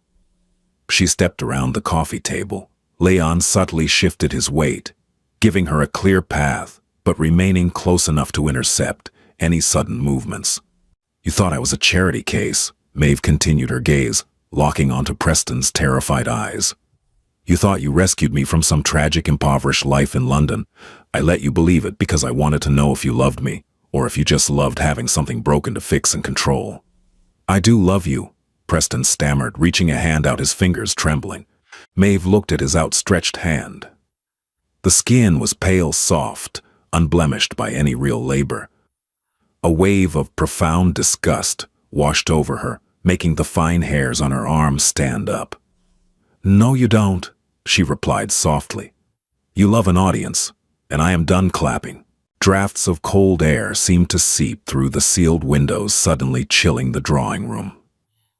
Victoria was hyperventilating now, short, shallow gasps that made her pearl necklace rattle against her collarbone. She looked wildly from Maeve to Leon, and finally back to her son. "Preston, do something," Victoria demanded, her voice a reedy, desperate whine. "She's insane. They're both insane. Call the police, have this thug arrested for trespassing and assault." Preston didn't move toward the antique telephone resting on the side table. His eyes were glued to the satellite phone still clutched in Maeve's hand, the green light blinking methodically. He wasn't stupid, cowardly, and vain, yes, but he understood the mechanisms of power well enough to recognize when he was utterly outmatched. The Harringtons had been bleeding money for months, keeping the facade alive on credit and bluff, if someone had actually bought their debt. "Mother, shut up," Preston hissed, the words tearing out of his throat. "Ain," Victoria gasped, clutching her chest as if she had been shot. "Preston, I said shut up." He rounded on her, his face flushed and ugly mottled red. The polished aristocratic veneer had completely dissolved, leaving behind a terrified boy trapped in a grown man's failing life. "Don't you understand? If her father, if whoever is on that phone bought our margin calls..." He trailed off, swallowing hard, unable to finish the sentence. Maeve watched the exchange with a detached, clinical fascination. It was like watching a perfectly constructed diorama collapse under its own weight. All it took was removing one load-bearing pillar, the illusion of their superiority. Leon reached into his breast pocket and produced a sleek, titanium-cased tablet. He tapped the screen twice and held it out toward Preston. Preston hesitated, his hands shaking so violently he could barely grasp the edges of the device. He stared at the screen, the glowing text reflected in his wide, panicked eyes. It was a digital copy of the transfer deeds. Harrington Enterprises, the estate, the overseas accounts, the domestic trusts, everything. At the bottom, a single, devastating signature, Lord Arthur Pendleton. Pendleton. The name seemed to suck the remaining oxygen from the room. The Pendletons weren't just wealthy, they were old money, the kind of deeply entrenched generational power that shaped governments and moved global markets. They were a family that existed in the stratosphere, invisible to people like the Harringtons, who merely played at being rich. "You're a Pendleton," Preston whispered, the tablet slipping from his grasp. Leon caught it smoothly before it could hit the floor. Preston stumbled back, his knees hitting the edge of a leather armchair, and he collapsed into it. "But, your sister. You said she was struggling with medical bills. You said, My sister is the lead neurosurgeon at St. Jude's," Maeve interrupted, her tone flat, devoid of the emotional static that had plagued her all evening. "She was running a charity clinic in the East End that lost its funding. She was stressed. I told you she was dealing with medical bills. You assumed she couldn't pay them. I never corrected you." Victoria made a small, choking sound. She slumped against the wall, sliding down slowly until she was sitting on the floor, her expensive tweed skirt bunching awkwardly around her hips. She looked at the spilled espresso, then at the discarded diamond brooch. "You let us treat you like dirt," Victoria whispered, staring at nothing. "Why?" "Because I needed to see who Preston truly was when the cameras were off and the bank accounts were closed," Maeve said. She looked down at the satellite phone. "Dad!" "I'm here," Arthur's voice crackled through the speaker. "Freeze the accounts," Maeve ordered. The words tasted like iron and ash, but they came out steady.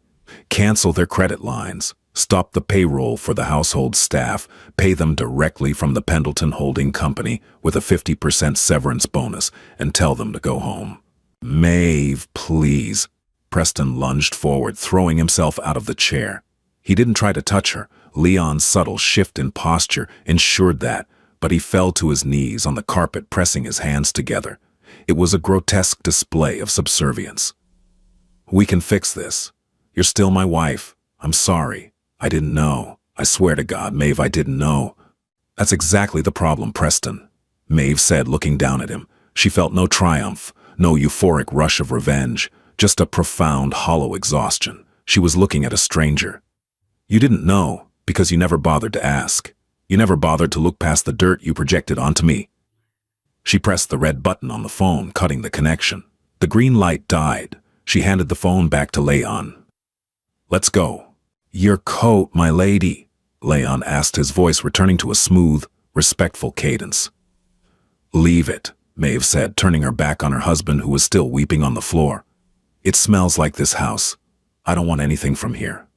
She walked toward the heavy double doors, her bare feet silent on the silk rug, then cold against the polished hardwood floor of the hallway. The blister on her heel throbbed, but it was a real, honest pain. It was infinitely better than the numbness she had lived with for 3 years. Leon pulled the heavy oak doors open for her, the brass hinges gliding silently. Behind her, the drawing room was a tomb. Victoria was quietly sobbing against the wall, the sound mingling with Preston's ragged, pathetic apologies addressed to an empty room. They were trapped in their own self-made ruin, surrounded by expensive things that no longer belonged to them. Maeve stepped out into the grand foyer. The air here was cooler, devoid of the suffocating scent of cigar smoke and expensive perfume. Through the massive glass panes of the front doors, she could see the security lights illuminating the heavy, freezing November rain. She didn't stop to put on shoes. She pushed open the front door herself before Leon could reach it. The freezing wind hit her instantly, biting through the thin fabric of her black dress, sending a violent shiver down her spine. The rain was sharp, smelling of wet asphalt and dying autumn leaves. It was freezing. It was brutal, and for the first time in 3 years, she could finally breathe. Rainwater slicked the asphalt, turning the Harrington Estate's grand driveway into a river of freezing black ink. Maeve's bare feet hit the ground, and the sharp, loose gravel immediately bit into her soft soles. She didn't flinch. The sudden, biting physical pain was a welcome distraction from the hollow ache expanding rapidly in her chest. She had thought walking out would feel like a cinematic triumph, a glorious march toward freedom. Instead, she just felt violently nauseous. Leon flanked her, a silent, hulking shadow, moving with predatory grace, intentionally blocking the worst of the freezing wind. He didn't offer a patronizing arm to steady her. He didn't ask if she was okay. He understood the fragile, volatile physics of her current state. If someone touched her right now with pity, she might shatter completely into the puddles. A sleek, matte black town car idled at the base of the stone steps, its heavy headlights cutting through the relentless downpour. The driver, unseen behind heavily tinted armored glass, popped the rear door open the second they approached. Leon gestured toward the dark, inviting interior. "Get in." Maeve slid onto the back seat. The leather was supple, smelling of faint cedar, an expensive, subtle polish, a stark, grounding contrast to the cloying beeswax of the house she had just escaped. She pulled her freezing knees up to her chest, curling into a tight ball on the wide seat. Now that the biting wind was gone, her body finally registered the trauma. She began to shiver violently. Her teeth chattered a pathetic, rhythmic, clicking sound that filled the quiet, insulated cabin. Leon slid into the front passenger seat, pulling the heavy door shut and sealing them off from the storm. "Heater full," he murmured to the driver. Warm air instantly blasted from the vents, blowing across her damp skin, but it couldn't touch the ice settling deep in Maeve's veins. She watched through the rain-streaked window as the driver pulled away. The Harrington estate shrank in the rearview mirror. There were no lights turning on, no frantic figures running out into the rain to beg her to stay. Just a massive, dark house quietly swallowing its own ruin. "You are bleeding," Leon said quietly, not turning around. Maeve looked down at the floor mat.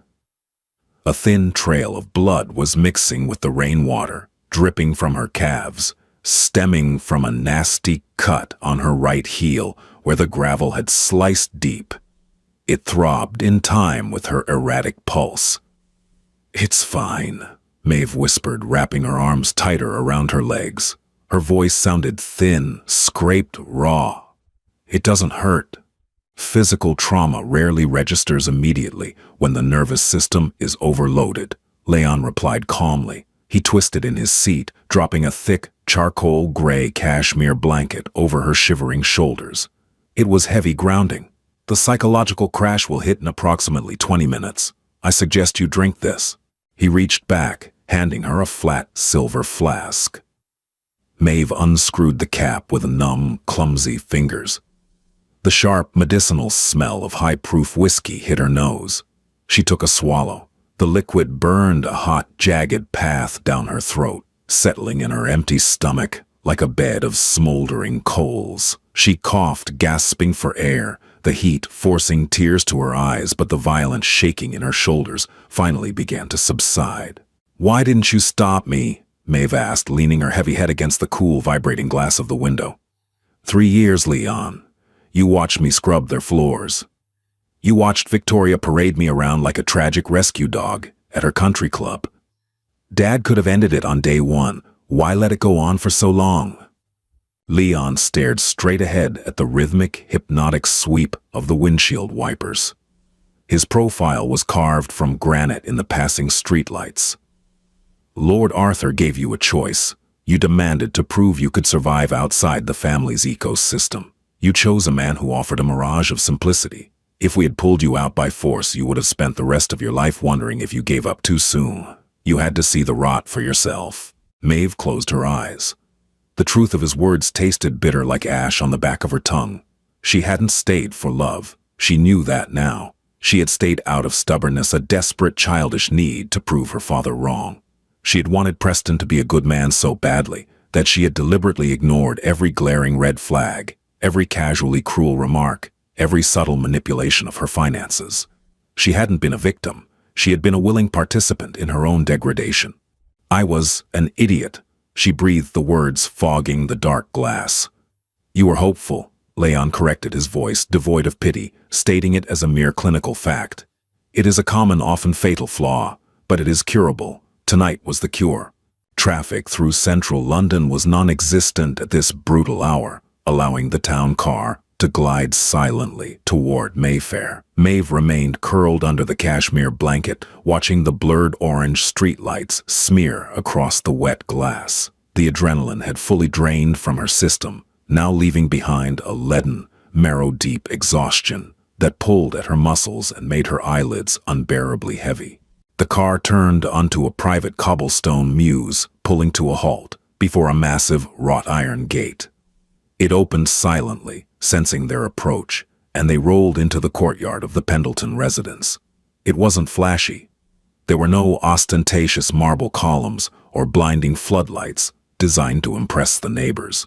It was a fortress disguised as a Georgian townhouse, exuding a quiet, terrifying permanence.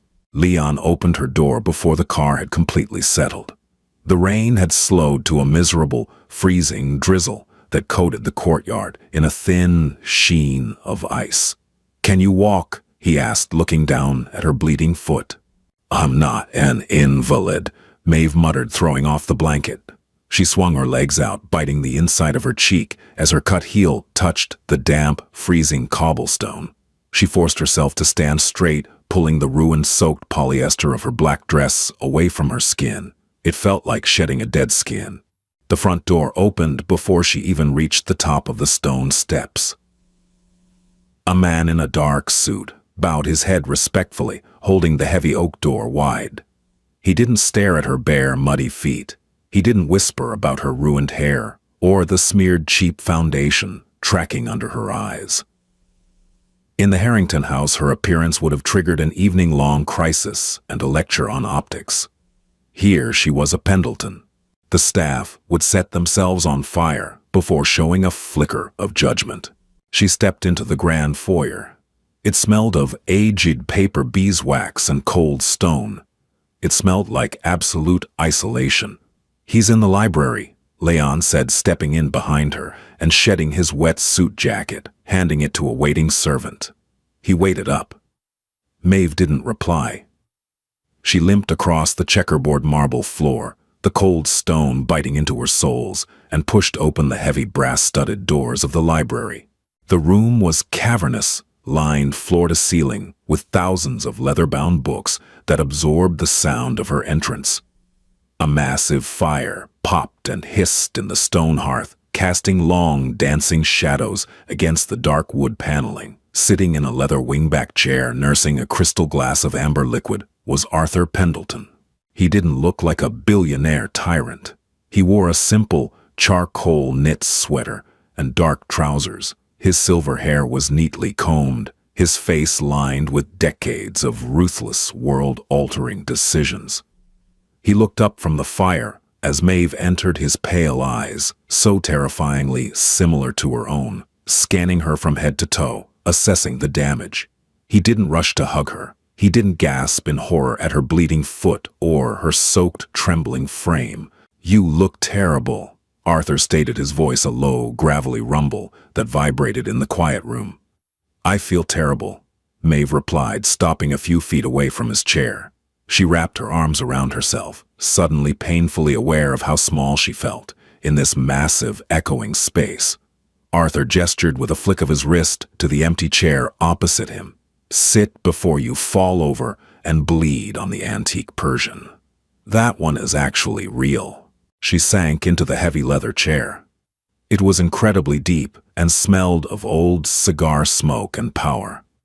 She tucked her bleeding foot underneath her, wincing at the stretch of bruised skin. "The Harrington accounts are frozen," Arthur said, taking a slow, deliberate sip of his drink. "Their creditors will descend like vultures by morning. Preston will likely face criminal fraud charges for the ghost freighters within the week. Victoria will be forced into bankruptcy before the end of the month." He paused, looking at her over the rim of his heavy crystal glass. "Are you satisfied?" Maeve stared at the violent orange flames dancing in the hearth. Was she? She thought about Preston on his knees, begging pathetically. She thought about Victoria sobbing against the wall, her aristocratic pride shattered. It didn't feel like justice. It didn't feel like victory. It just felt like taking out the trash. Dirty, exhausting, and entirely necessary, but devoid of joy.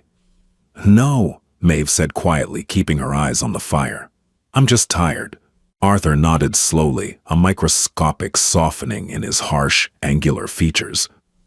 "That is the cost of clarity, Maeve. It strips away the comforting, pretty lies and leaves you with the exhausting, brutal truth. You tried to be normal. You tried to be small. Look what it got you." He set his glass down on the mahogany side table with a definitive ringing clink. "You are a Pendleton," Arthur continued, his voice hardening into unyielding steel. "You are not designed to be a supporting character in someone else's pathetic little domestic drama. You are the architect. If you ever forget that again, I won't send Leon to pull you out of the wreckage. I will let you drown." It was the closest thing to a declaration of love her father was capable of giving. It was a brutal, uncompromising demand for her survival. "I won't forget," Maeve whispered the words, scraping against her dry throat. "Good." Arthur picked up a thick, heavy manila folder from the table and tossed it onto her lap. It landed with a solid thud. "The Harrington shipping lanes need to be aggressively restructured and folded into our Asian logistics division. Since you dismantled them tonight, you are going to rebuild them tomorrow. Be in my office at 8. He looked pointedly at her muddy toes. "And wear shoes." Maeve looked down at the folder resting on her lap. The wet, clinging polyester of her dress suddenly felt unbearably restrictive. The ghost of her husband's family was washing away, replaced by the crushing, familiar weight of her true inheritance. She wasn't entirely free. She had just traded a cage of cheap iron for one of solid gold. But as she ran her hand over the rough paper of the folder, she felt a dark, steady, relentless rhythm return to her heartbeat. She was done being small. Morning light filtered through the heavy velvet drapes of her childhood bedroom, gray and unyielding. Maeve lay on her back, staring at the intricate plaster molding on the ceiling. Her body ached with a dull, pervasive throb, the kind of deep tissue exhaustion that sleep couldn't touch. Her right heel burned beneath a pristine white bandage, a sharp, localized reminder of the gravel driveway. She threw off the heavy duvet. The air in the room was climate-controlled entirely, devoid of the damp drafts that plagued the Harrington estate, yet she shivered. Her closet doors were already open. Sometime during the night, the staff had unpacked the few things she had requested from storage. Hanging alone in the center of the massive cedar-lined space was a bespoke charcoal suit. It wasn't the cheap, ill-fitting polyester she had worn to dinner 12 hours ago. It was virgin wool and silk tailored to razor-sharp perfection. Armor. Maeve dressed methodically. The fabric slid against her skin, cool and structured. She pinned her hair back into a severe, tight knot at the base of her skull, pulling the skin of her face taut. In the mirror, the pale, haunted girl who had dropped an espresso cup in terror was gone. The woman looking back had Arthur Pendleton's dead, assessing eyes. Downstairs, the town car was waiting. Leon stood by the rear door, dressed in a fresh suit of midnight blue, reading a tablet. He didn't offer a polite good morning. He simply stepped aside, allowing her to slide into the leather interior. "Davies and the logistics board are waiting in conference room 4, Leon murmured as the car pulled out onto the wet London streets. He swiped a finger across his screen. The Harringtons' primary creditors breached their gates at 6 this morning. Preston attempted to flee to the airport. His passport flagged at customs due to the pending fraud injunctions. He is currently sitting in a holding room at Heathrow. "Leave him there for a few hours," Maeve said. Her voice sounded strange in her own ears, flat, mechanical, completely stripped of empathy. "Let him marinate in the fluorescent lighting." Pendleton Enterprises occupied a monolithic 60-story tower of black glass in the heart of the financial district. Stepping into the private elevator, Maeve felt the pressure drop in her ears as they shot upward, leaving the noise of the city behind. Conference room 4 was a sterile expanse of white marble and brushed steel. 6 executives sat around the massive tablemen who operated in fractions of pennies and global tonnage. They looked up, expecting the imposing bulk of Lord Arthur. Instead, they got a 30-year-old woman with dark circles under her eyes and a slight limp. A heavy, suffocating silence settled over the room. Director Davies, a man with thinning hair and a permanent scowl, cleared his throat. "Lady Maeve, we were under the impression your father would be leading the Harrington acquisition." "My father is currently having breakfast," Maeve replied, pulling out the chair at the head of the table. She didn't sit immediately. She dropped the heavy manila folder Arthur had given her onto the glass surface. It landed with a sharp, explosive smack that made Davies flinch. "I am dismantling Harrington. Sit down." She finally took her seat. The leather groaned softly under her weight. She opened the folder, ignoring the collective skepticism vibrating off the men in the room. They have 4 deep-water freighters operating out of Rotterdam. Maeve began not looking at her notes. She knew these numbers. She had spent 3 years listening to Preston complain about union disputes and fuel costs over dinner while she silently plated his food. 2 of them are functional. The other 2 are rusted hulks they've been using as collateral for ghost loans. Seize the functional ones by noon. Terminate the Rotterdam leases and route the inventory through our existing Antwerp channels. 4. Davies frowned, tapping a gold pen against his notepad. With respect, Lady Maeve, transferring that much tonnage without a transitional grace period will cause a bottleneck. We should absorb their logistics team first to ensure Their logistics team consists of Preston Harrington's college roommates. Maeve interrupted, finally looking up, her gaze locked onto Davies, pinning him to his chair. They are incompetent, overpriced, and completely redundant. Fire them, all of them. Offer 0 severance. That will trigger immediate lawsuits. Another executive argued, shifting uncomfortably in his seat. Let them sue, Maeve said, leaning forward. The scent of ozone and chilled air conditioning filled her lungs. They don't have the capital to retain counsel, and by the time they find a lawyer willing to work on contingency, Pendleton Enterprises will have buried them in discovery motions until the end of the decade. She looked around the table. The skepticism had evaporated, replaced by a cold, dawn-like realization of who they were dealing with. She wasn't an emotional, bitter ex-wife looking for petty revenge.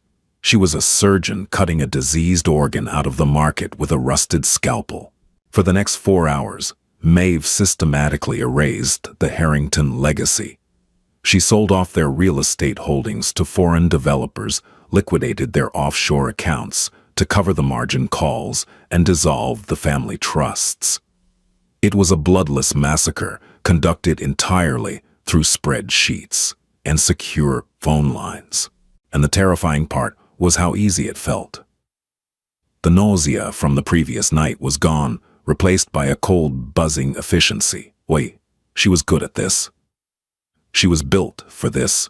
Down in the sprawling glass and steel lobby of the Pendleton Tower, the afternoon sun cast long geometric shadows across the polished granite floors. Maeve stepped out of the private elevator, her heels clicking a sharp, rhythmic cadence against the stone. The blister on her foot had burst hours ago, weeping into the bandage, but she forced herself to walk without a limp. Leon walked a half-step behind her left shoulder, a silent engine of violence kept strictly in neutral. She needed coffee. Real, bitter street coffee, not the sterile filtered water they served in the executive suites. She needed the smell of exhaust fumes and rain to wash the scent of corporate decay out of her nose. They didn't make it to the revolving doors. A sharp, desperate voice cracked through the quiet hum of the lobby. Maeve, wait. Maeve stopped, her spine locked. The sound of that voice, whiny, pitched up in panic, sent an immediate involuntary spike of adrenaline into her bloodstream. She turned slowly.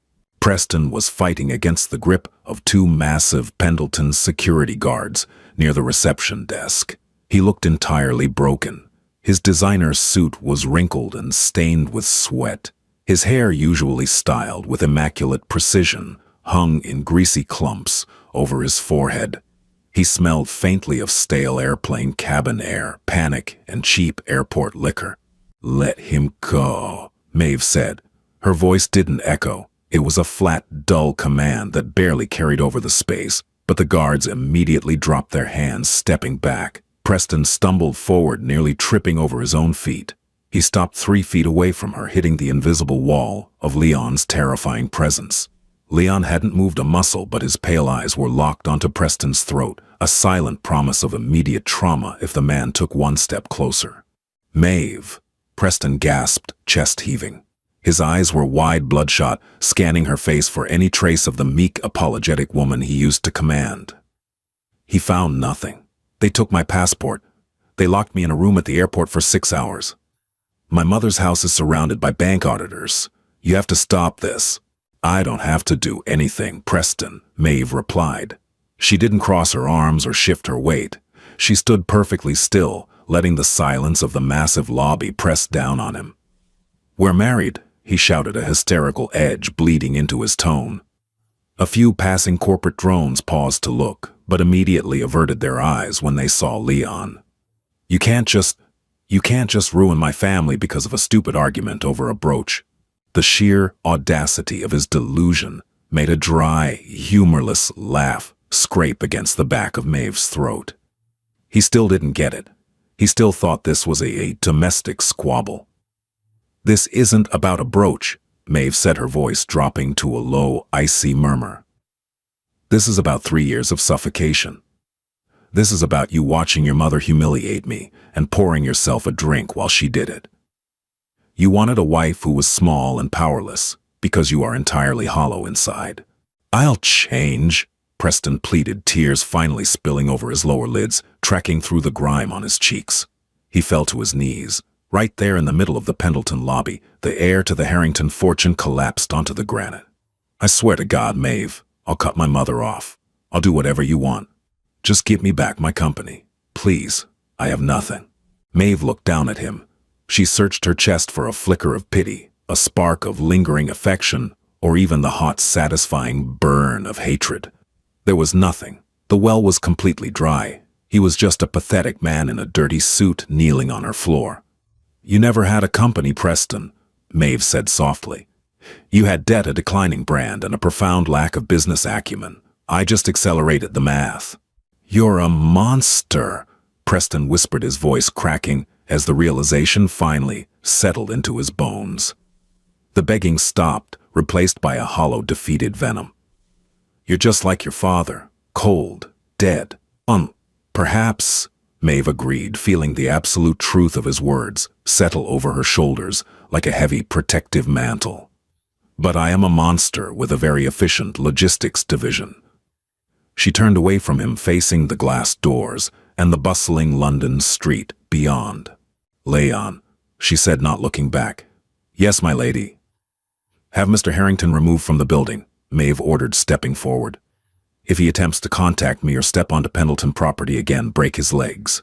She didn't stay to watch the security guards drag her weeping husband across the granite floor. She pushed through the heavy revolving doors, stepping out into the biting chill of the late afternoon. The air was thick with the smell of diesel and damp concrete. It smelled like reality. It smelled like power. She walked down the street, her ruined heel burning with every step, and for the first time in 3 years, she didn't look down at the pavement. She looked straight ahead. Rainwater had washed the London pavement into a slick, reflective gray. Maeve stood on the curb, the biting wind whipping the loose strands of her hair against her cheeks. She watched the taillights of passing black cabs smear into red ribbons, breathing in the damp, metallic air. Her right foot was agonizing.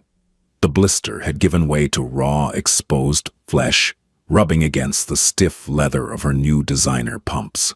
It was a sharp, grounding agony that kept the memory of Preston's tear-streaked face from pulling her under. Leon materialized beside her. He didn't hold an umbrella. He just stood in the drizzle, the charcoal wool of his coat absorbing the moisture, watching the street with predatory stillness. "The car is waiting at the corner, my lady," he murmured, his breath pluming in the freezing air. "Traffic is bottlenecked on the main avenue." "I want to walk," Maeve said. Leon looked down at her feet. He didn't argue. He simply adjusted his pace to match her slight, deliberate limp. They walked in silence for 3 blocks. The adrenaline that had propelled her through the boardroom and the lobby was rapidly burning off, leaving a toxic ash in her veins. She thought she would feel vindicated. She thought destroying the people who had treated her like a scuffed floorboard would feel like a warm fire in her chest. Instead, her stomach churned with a hollow, nauseating emptiness. She had spent 3 years of her life trying to mold herself into a shape that would make Preston love her, and in a single afternoon, she had erased him from the earth. Both felt like a colossal waste of energy. "It doesn't feel good," Maeve said abruptly. Her voice was thin, swallowed by the roar of a passing double-decker bus. "Retribution rarely does," Leon replied, not breaking his stride. "It is a necessary sanitation, not a celebration." You removed an infection. The healing process is always painful. They turned the corner onto a quieter residential street, lined with old, stoic oak trees. Maeve stopped, leaning her shoulder against the cold brick wall of a closed bakery. She closed her eyes. The scent of stale yeast and wet pavement filled her nose. "I don't want to be like my father," she whispered. The confession tasted like rusted iron. He looked at the Harringtons and saw a math equation. I looked at Preston in that lobby, begging on his knees. And for a second, I just felt entirely dead inside. I don't want to be dead, Leon. I don't want to be a machine that just moves assets and breaks people. Leon turned to face her. The yellow light of a nearby street lamp caught the hard, uncompromising angles of his face. For the first time since she had known him, the rigid mask of the professional enforcer slipped. He looked at her with a heavy, ancient exhaustion. "Your father built an empire because he had to," Leon said quietly. "He traded his warmth for security. It was the price of keeping the Pendleton name alive in a world that eats the weak. But he brought you back today because he knows he is a machine. He doesn't want you to be him, Maeve. He wants you to be better." Maeve opened her eyes, studying the subtle lines around Leon's pale eyes. "You have the authority to ruin people," Leon continued, his voice dropping to a gravelly register that vibrated against the brick wall. "That is a terrifying power. Your father uses it without hesitation. Preston would have used it for vanity. You hesitated. You felt the rot of it. That hesitation is what separates a monster from a leader. Do not lose it." She swallowed hard. The lump in her throat was jagged and dry. She pushed off the brick wall, forcing her weight back onto her bleeding heel. "Call the car," Maeve said. 3 weeks later, the Harrington Empire officially ceased to exist. It wasn't front-page news.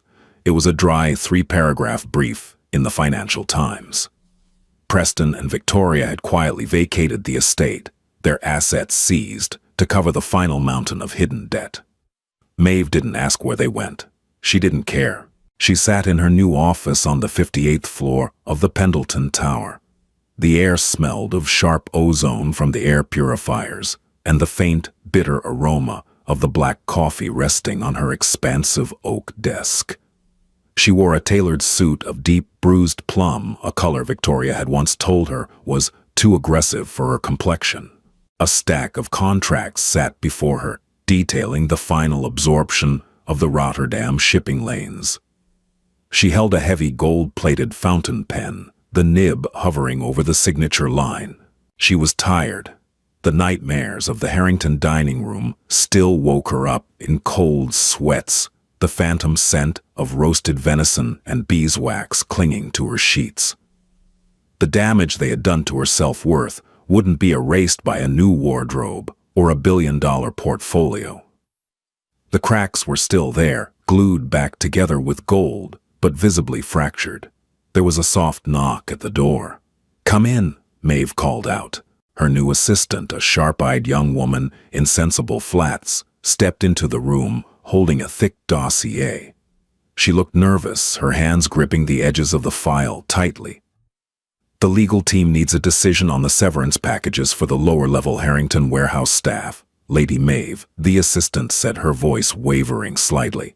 "Director Davies recommended the minimum required by law." Maeve looked at the rain, lashing against the floor-to-ceiling windows.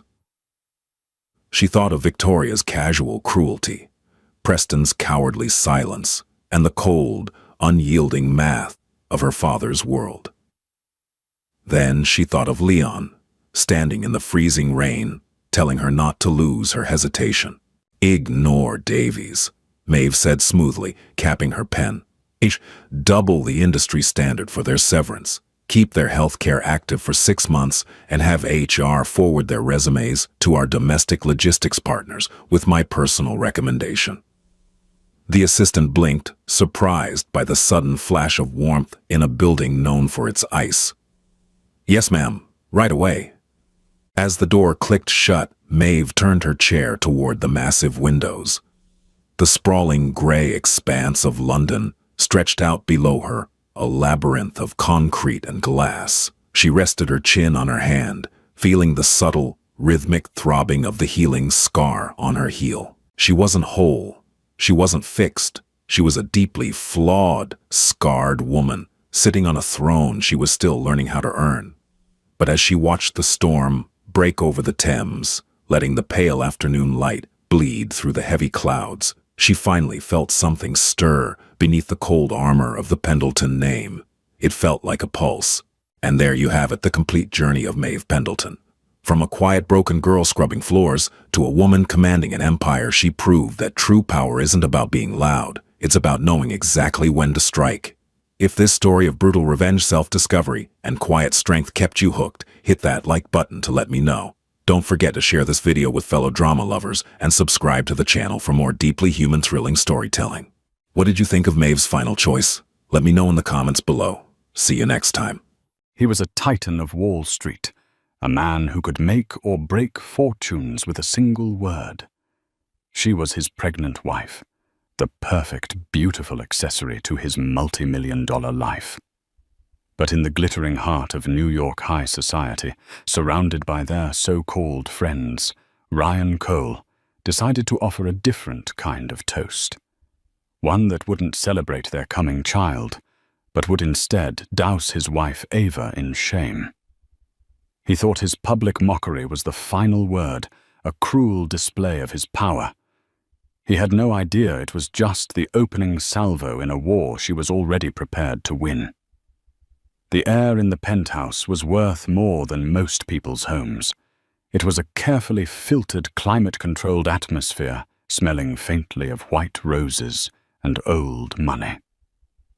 From 68 floors above Central Park, the city lights sprawled out like a blanket of scattered diamonds, a kingdom over which Ryan Cole presided. Tonight, however, the view offered Ava no comfort.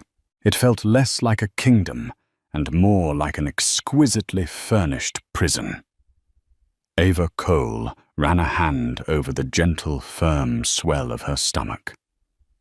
7 months. 7 months, carrying the heir to the Cole Empire, a dynasty built on ruthless acquisitions and Ryan's almost terrifying intuition for the market's whims. Her own intuition was screaming now, a silent, frantic alarm that had been ringing for months. She watched her husband across the marble expanse of their living room. Dressed in a bespoke Tom Ford suit, Ryan was a portrait of masculine perfection. Dark hair, a jawline that could cut glass, and eyes the color of a stormy sea. He was talking on the phone, one hand gesturing dismissively as he paced. He hadn't really looked at her all day. Not a real look, anyway. He had glanced in her direction, his eyes scanning her form-fitting maternity gown from a piece, apart with an unreadable expression. It wasn't the adoring gaze of a husband, excited to be a father. It was the critical once-over of an art collector, assessing whether a piece still belonged in his collection. No Marcus, that's unacceptable. He snapped into his phone. Liquidate the position. All of it. I don't care if it triggers a slide. Let it slide. We'll buy it back at the bottom. That's an order. He ended the call without a goodbye, the silence that followed feeling heavier than the noise. He finally turned to Ava, his focus sharp and unsettling. Is the car ready? He asked. His voice was clipped, devoid of warmth. It's been waiting downstairs for 10 minutes. Ryan. Ava replied, her own voice soft, but with a tensile strength he always seemed to miss. She had learned to be a still lake, reflecting his moods, while her own currents ran deep and hidden. Good. He adjusted the cuffs of his shirt, a nervous tic he had when he was either about to close a massive deal or lie. He was an excellent liar. You know how important tonight is. The Van Houtens are legacy money. They need to see stability. Unity. Ava's heart gave a painful thud. Unity. The word was a bitter joke. Unity was the two of them attending charity galas, their hands linked for the cameras, while his other hand was texting someone else under the table. Unity was her overseeing the renovations on the nursery, while he was working late, the scent of a strange, expensive perfume clinging to his coat when he finally came home. The perfume wasn't hers. She wore Joe Malone's peony and blush suede. This other scent was something sharper, more aggressive, something like Tom Ford's Black Orchid. "I know," she said, forcing a small smile. "I'll be on my best behavior." A flicker of something annoyance, relief crossed his face. He preferred her this way, compliant, beautiful, and silent. He walked over, placing a hand on her pregnant belly. The gesture was meant to look tender, a performance for an unseen audience. But his touch was cold proprietary. It felt like he was claiming ownership of the baby, not connecting with it.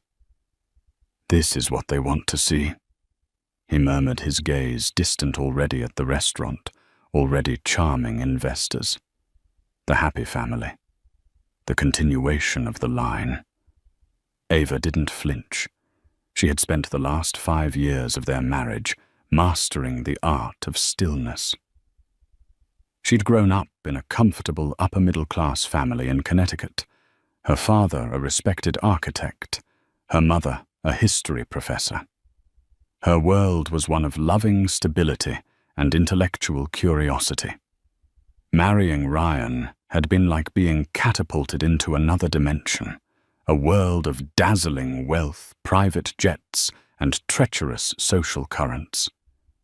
She had been in love truly and deeply with the charming, ambitious man who had pursued her relentlessly. But the man she had married had slowly been replaced by this cold, calculating stranger who valued stock prices over feelings and public image over private reality. "The car," she said, gently removing his hand from her belly. "We shouldn't be late." He nodded, already turning away, his mind back on the deal. As she picked up her small silver Bottega Veneta clutch, she caught her reflection in the floor-to-ceiling windows.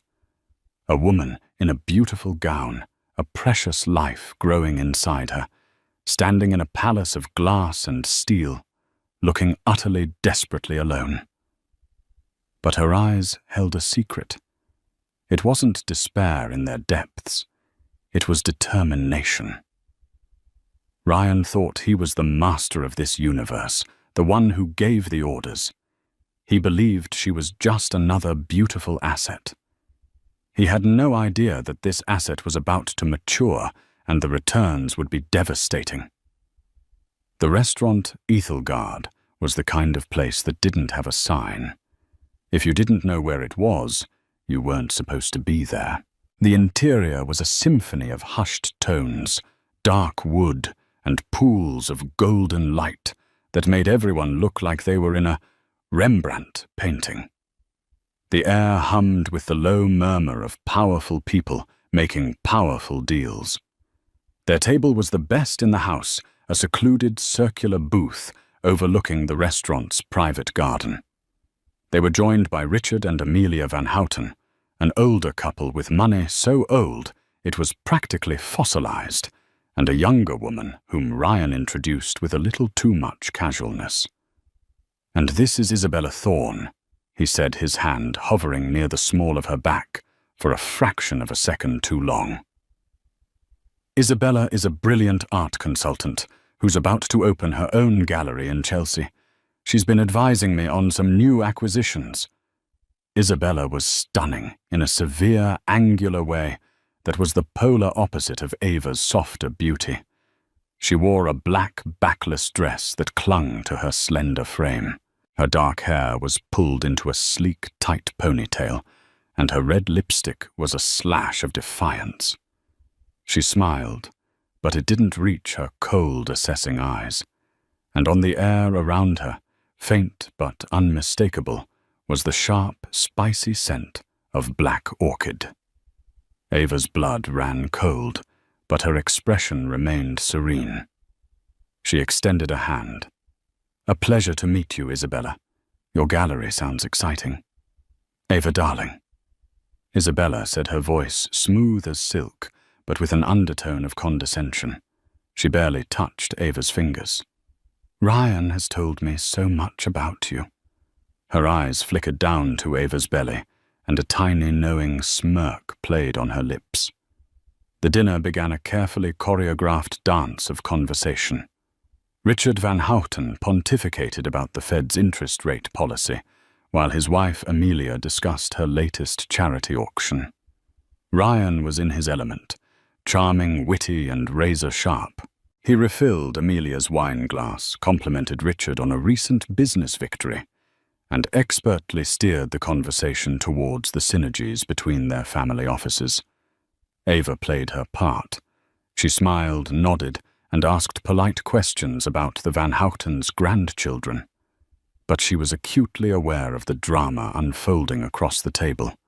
She saw the way Ryan's knee would occasionally brush against Isabella's under the table. She saw the shared glances, the tiny, almost imperceptible smiles they exchanged when they thought no one was looking. It was a brazen, insulting performance. The first public jab came during the appetizer course. Amelia, a kind woman at heart, turned to Ava. "You must be so thrilled, my dear. A baby is such a blessing. Are you hoping for a boy or a girl?" Before Ava could answer, Ryan laughed, a short, sharp sound that was anything but joyful.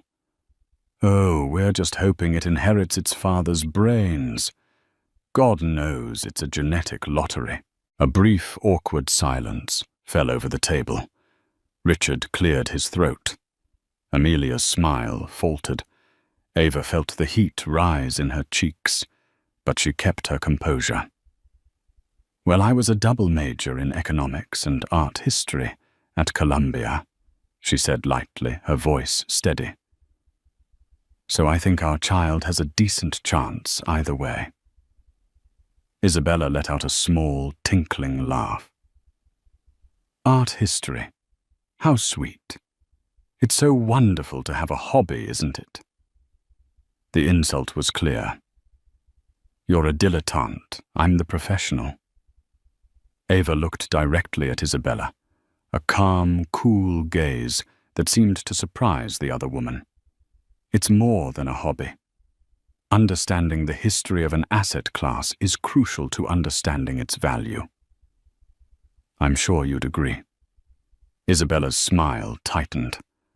Ryan, sensing he was losing control of the narrative, decided to double down. The main courses arrived, a stunning display of culinary art. As the waiter placed a plate of pan-seared scallops in front of Ava, Ryan held up a hand. "Whoa there. Are you sure she should be eating that?" he said, his voice loud enough for the nearby tables to hear. "With the way her ankles have been swelling up, I think we should be swapping that for a plate of steamed vegetables. We don't want her retaining any more water. It's a delicate situation." He gestured towards her belly. "We're trying to manage the expansion." The table fell silent again, but this time it was a thick, horrified silence. Amelia Van Houten looked at Ryan as if he'd just grown a second head. Richard stared down at his plate. It was a moment of breathtaking cruelty. He wasn't just mocking her. He was trying to infantilize her, to portray her as a fragile, hormonal vessel whose only function was to breed. Isabella, however, was enjoying the show. She took a delicate sip of her wine, her eyes gleaming with triumph over the rim of the glass. She was watching Ava, waiting for the tears, for the scene, for the dramatic exit that would prove her to be the unstable, emotional wife. Ava looked at Ryan. She looked at the smug, predatory face of his mistress. She felt the eyes of the Van Houtens on her, filled with pity. She felt the weight of the gazes from the surrounding tables. The humiliation was a physical thing, a hot, suffocating blanket. Her heart was hammering against her ribs, and for a second she thought she might actually be sick. But then she thought of the child inside her. Her child. Not his. Hers. A wave of pure, cold fury washed through her, clearing her head and strengthening her spine.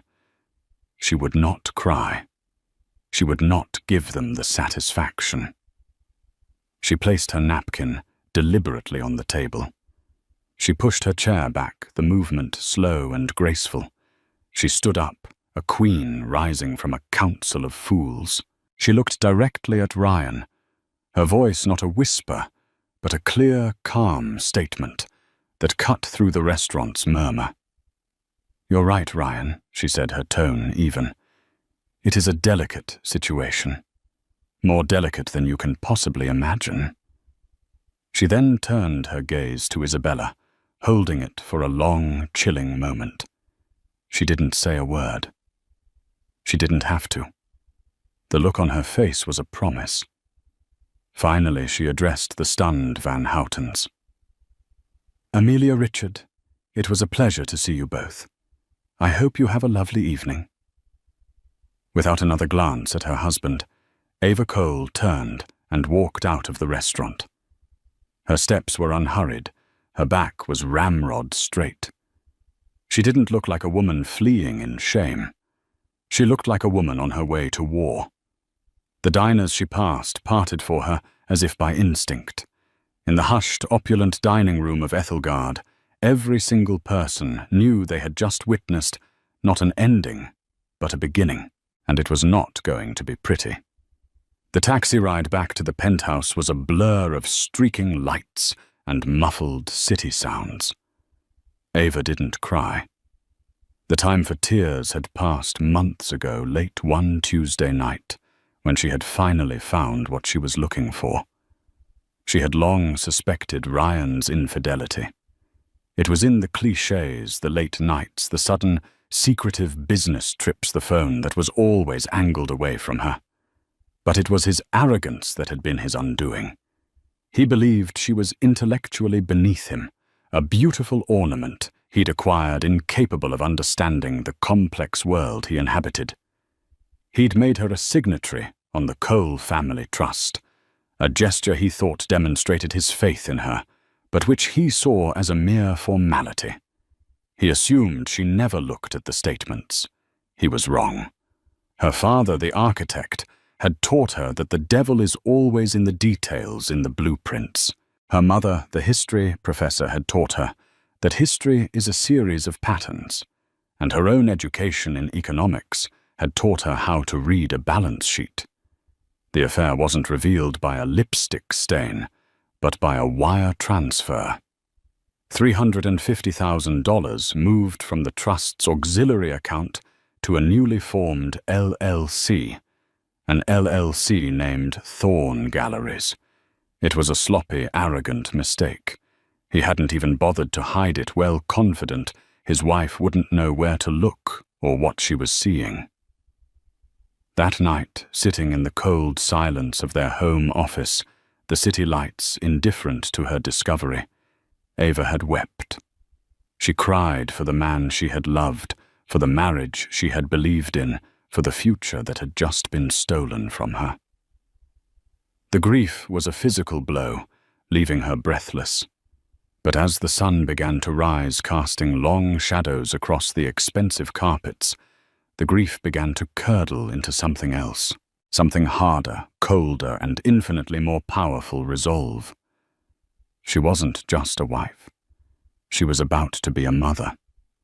Her child would not be raised in a house built on lies. Her child's legacy would not be controlled by a faithless, cruel man and his vapid mistress. She was not the victim in this story. She was the consequence.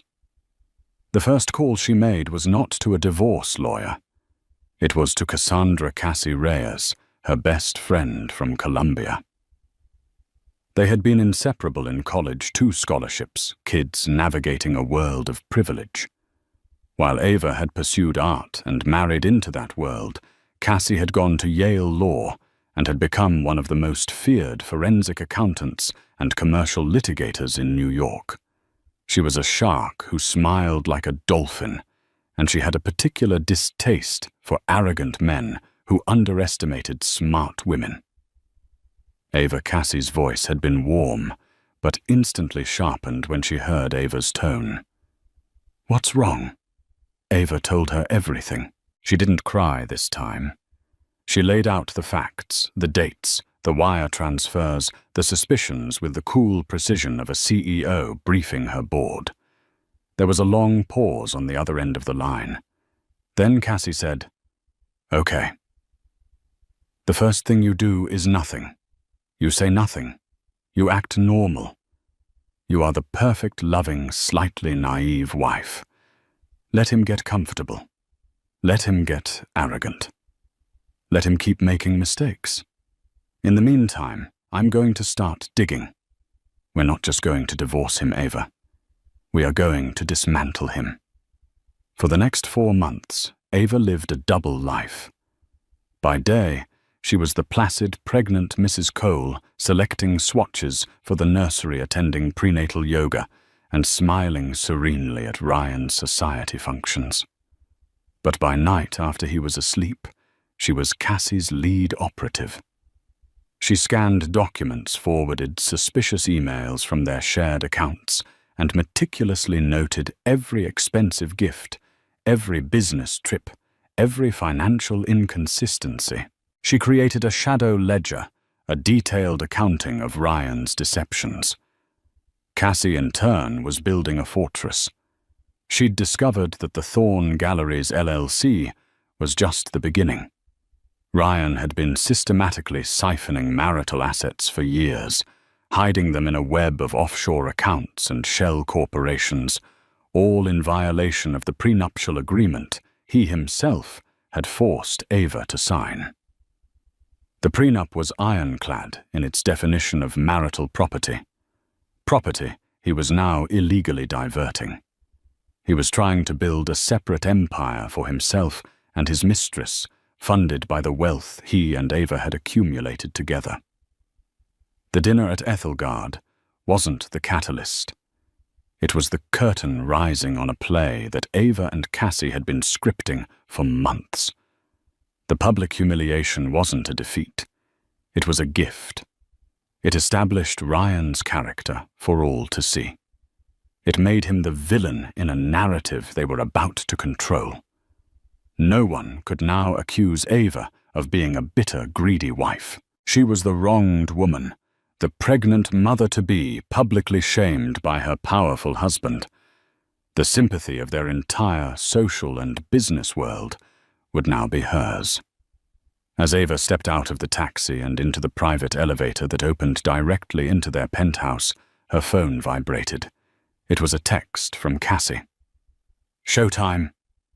Ava stood for a moment in the marble-floored foyer, the silence a stark contrast to the storm that had just broken.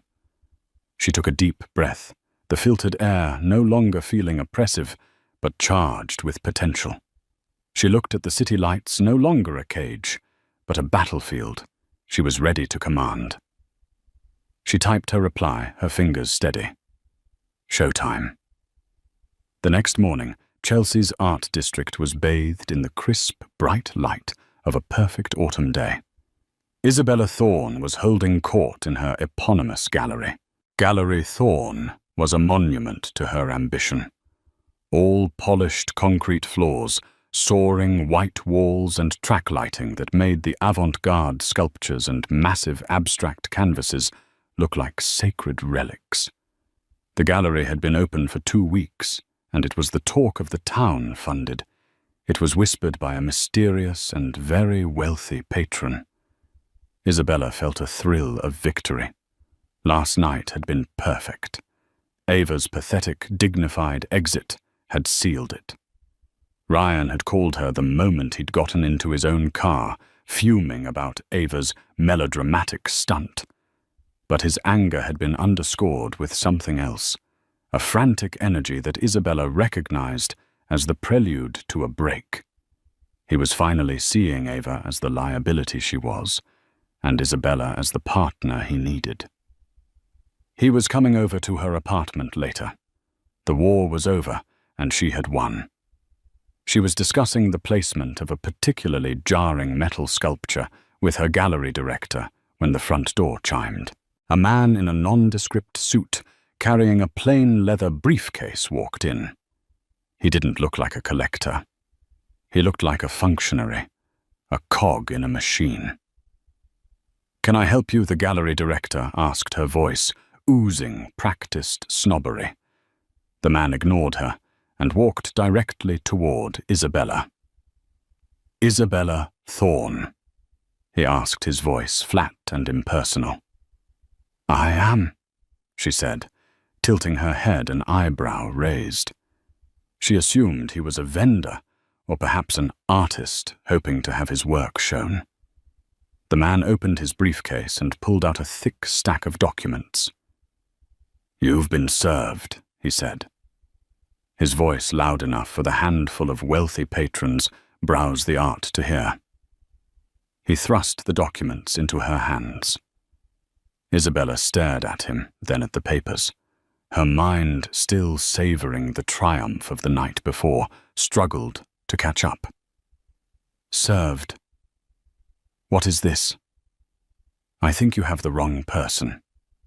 "No mistake, ma'am," the process server said, already turning to leave. "Have a nice day." Heads were now turned in her direction. The patrons were whispering their phones, suddenly emerging from their pockets. Isabella's face, which had been a mask of smug satisfaction moments before, was now pale with confusion and dawning horror. She looked down at the top page. It was a legal document stamped with the seal of the Supreme Court of the state of New York. The caption was what made her blood freeze. AVA Reyes, Cole Plaintiff, The Thorne Galleries, LLC, and Isabella Thorne, an individual defendants. This wasn't a divorce filing. This wasn't a personal lawsuit for alienation of affection. This was something far more sophisticated, far more dangerous. Her hands trembling, she flipped through the pages. It was a petition for a temporary restraining order and a preliminary injunction to freeze all assets of Thorne Galleries LLC. The legal language was dense and suffocating, but the accusations were brutally clear. The petition alleged that Thorne Galleries LLC was not a legitimate independent business, but a shell corporation established for the sole purpose of laundering marital assets out of the Cole family trust. It accused Isabella Thorne of conspiracy to commit fraud and tortious interference with marital property. It was all there, laid out with surgical precision. The date of the LLC's formation, the wire transfer of $350,000 from the trust to the LLC's bank account, subsequent transfers totaling over $2 million, meticulously detailed with dates and amounts. It even included copies of the wire confirmations, which Ava must have somehow obtained. The petition went further. It included an affidavit from a respected forensic art appraiser who attested that the initial inventory of the gallery, the very paintings hanging on her walls, had been purchased not by the LLC, but by a personal credit card in Ryan Cole's name, and were therefore also considered marital property. It was a masterstroke of legal violence. The lawsuit wasn't about emotion. It was about money. It wasn't aimed at her as a mistress. It was aimed at her as a criminal co-conspirator. The temporary restraining order, if granted, would mean she couldn't sell a single piece of art. She couldn't pay her staff. She couldn't pay the rent on her absurdly expensive gallery space. Her entire business, her entire identity, her entire victory would be frozen in ice. Her phone buzzed in her pocket. It was Ryan. She ignored it. Her world was tilting on its axis. The whispers of the patrons grew louder. One of them, a prominent collector she had been trying to woo for weeks, gave her a look of utter disdain and walked out of the gallery. Isabella stumbled back, the papers shaking in her hand, and sank into a ridiculously uncomfortable minimalist bench. The cold, smug triumph of the past 12 hours evaporated, replaced by the icy grip of pure panic. She looked around at her beautiful gallery, her kingdom. It no longer felt like a trophy. It felt like a trap. And she was the one who had just been served. The first shot had been fired, not at the king, but at his queen-in-waiting, and it was a direct hit. The explosion came as Ava had known it would, at 2:17 p.m. The private elevator doors hissed open with a violent swoosh, and Ryan stormed into the penthouse. His face was a thundercloud, his perfectly tailored suit rumpled as if he'd been tearing at it. He brandished his phone like a weapon. "What the hell is this, Ava?" He roared, his voice echoing in the cavernous room. "What in the goddamn hell did you do?" Ava was sitting calmly on one of the white sofas, reading a book on infant sleep training. She had dressed for this confrontation deliberately, a simple cashmere sweater and comfortable maternity leggings. She looked soft domestic and completely unbothered. She slowly placed a bookmark in her book, set it down, and looked up at him. The timid, accommodating woman he had humiliated last night was gone. In her place was a stranger, with eyes as calm and cold as a glacier. "I assume you're referring to the lawsuit," she said, her voice even. "You should really be more specific, Ryan. You have so many fires burning, it's hard to keep track." His jaw worked, a vein throbbing in his temple. "Don't play games with me. You sued Isabella. You're trying to ruin her. After what you pulled last night, you have the audacity to do this." "What I pulled?" Ava's laugh was a short, sharp, humorless sound. "You mean when I quietly excused myself after you publicly shamed me and tried to dictate my diet in front of your potential business partners? That stunt? Or do you mean the stunt where you've been funneling millions of dollars of our money, my money, our child's money, into your girlfriend's vanity project?" Ryan was momentarily speechless. He was used to her tears, her quiet hurt. He had no defense against this cold fury, this woman who was meeting his rage with icy facts. "That is my money," he finally sputtered, pointing a finger at her. "I earned it. You earned it while we were married, which makes it marital property." Ava recited, her voice sounding like a lawyer's. "A concept you should be intimately familiar with, since you were the one who insisted on that 100-page prenup. The one that protects me from your debts and protects our shared assets from foolish ventures. Like, for instance, setting up a mistress in a multi-million-dollar gallery in Chelsea." He stared at her, his mind reeling. This wasn't the Ava he knew. This wasn't the art history major who was content to plan dinner parties. This woman knew the terms of their prenup. This woman knew about the LLC The Wire transfers. "How?" He started, his voice dropping from a roar to a bewildered whisper. "How did you know? You really are that arrogant, aren't you?" Ava stood up slowly, her pregnant form giving her a strange, new authority. "You thought I was just a pretty face to stand by your side. You thought I was too stupid to read a financial statement. You thought I wouldn't notice you were stealing from our family to build a new life with that creature." He recoiled, as if struck. "You leave Isabella out of this." "I can't," Ava said with a shrug.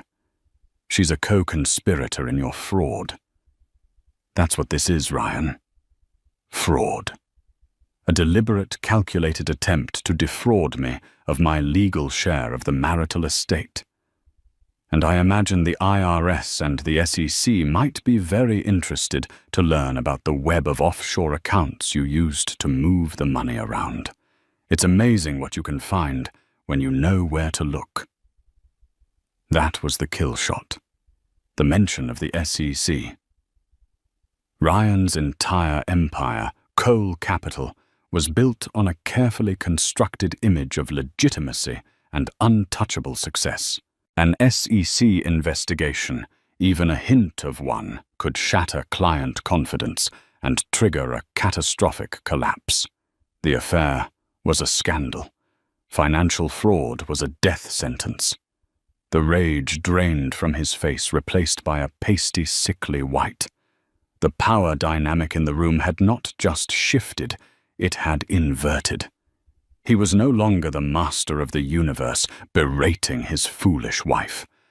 He was a cornered animal, and she was the hunter who had patiently laid the trap. "What do you want, Ava?" he asked, his voice hoarse. The question was a surrender. Want Ava walked over to the window, looking down at the city below. "A few months ago, I would have said I wanted my husband back. I wanted my marriage. I wanted the man I fell in love with to look at me, the way he used to." She turned back to him, her eyes devoid of any lingering affection. Now I want what's mine. I want a divorce. I want this penthouse. I want the house in the Hamptons. I want full sole custody of our child. I want child support and alimony payments so significant that they will ensure you never forget what you did. And I want the assets in the Cole family trust, all of them put into a new separate trust administered by me for the sole benefit of our baby.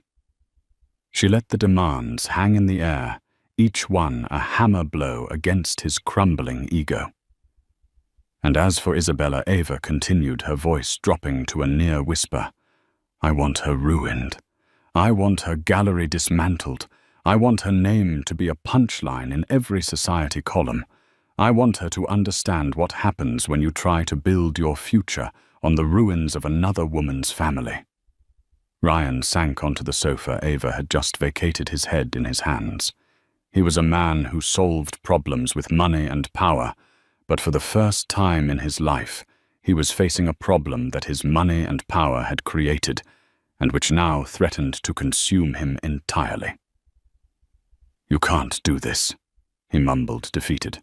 Ava gave him a final, dismissive look. "I can. And I will.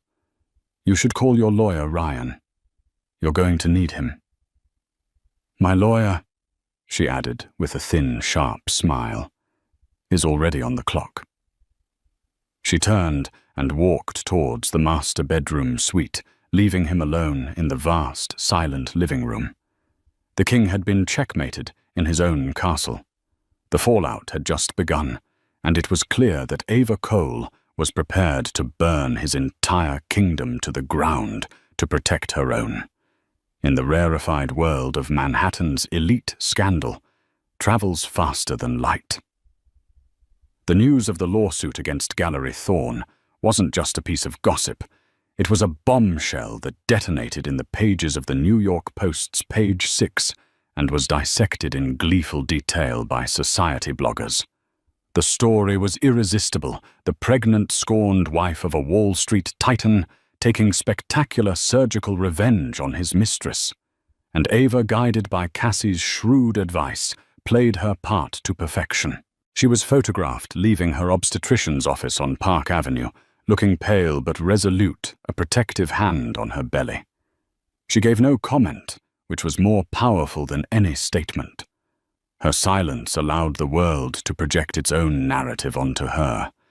She was the dignified victim, a modern-day Madonna, fighting for her unborn child against the depraved forces of greed and infidelity. For Ryan, the unraveling was swift and brutal. The first tremor hit at Cole Capital. His partner's men, who were just as ruthless as he was, called an emergency board meeting. They weren't concerned about his marriage. They were concerned about the mention of the SEC. "What the hell is this, Ryan?" asked Michael Corrigan, the firm's grizzled co-founder, throwing a copy of the Post onto the polished boardroom table. Web of offshore accounts. Conspiracy to commit fraud. Is there any truth to this? Is your wife about to bring federal investigators to our door? It's a domestic dispute, Michael Ryan snarled, trying to project an aura of control he no longer felt. My wife is being emotional, hysterical even. It's a baseless accusation designed to hurt me. Is it another partner, a younger, hungrier man, named David Chen, chimed in? Because my contact at Morgan Stanley called me this morning. The word on the street is that you're toxic, that your judgment is compromised. The Van Houtens have already pulled their $700 million fund. They cited a loss of confidence in senior management's personal and professional integrity. Ryan felt the blood drain from his face. The loss of the Van Houten fund wasn't just a financial blow. It was a catastrophic vote of no confidence from old money, a sign to the rest of the market that Cole Capital was in trouble. His phone, which had once been a tool of power, was now a source of constant dread. Calls from worried clients went unanswered. His attempts to reach influential friends were met with polite but firm rejections from their assistants.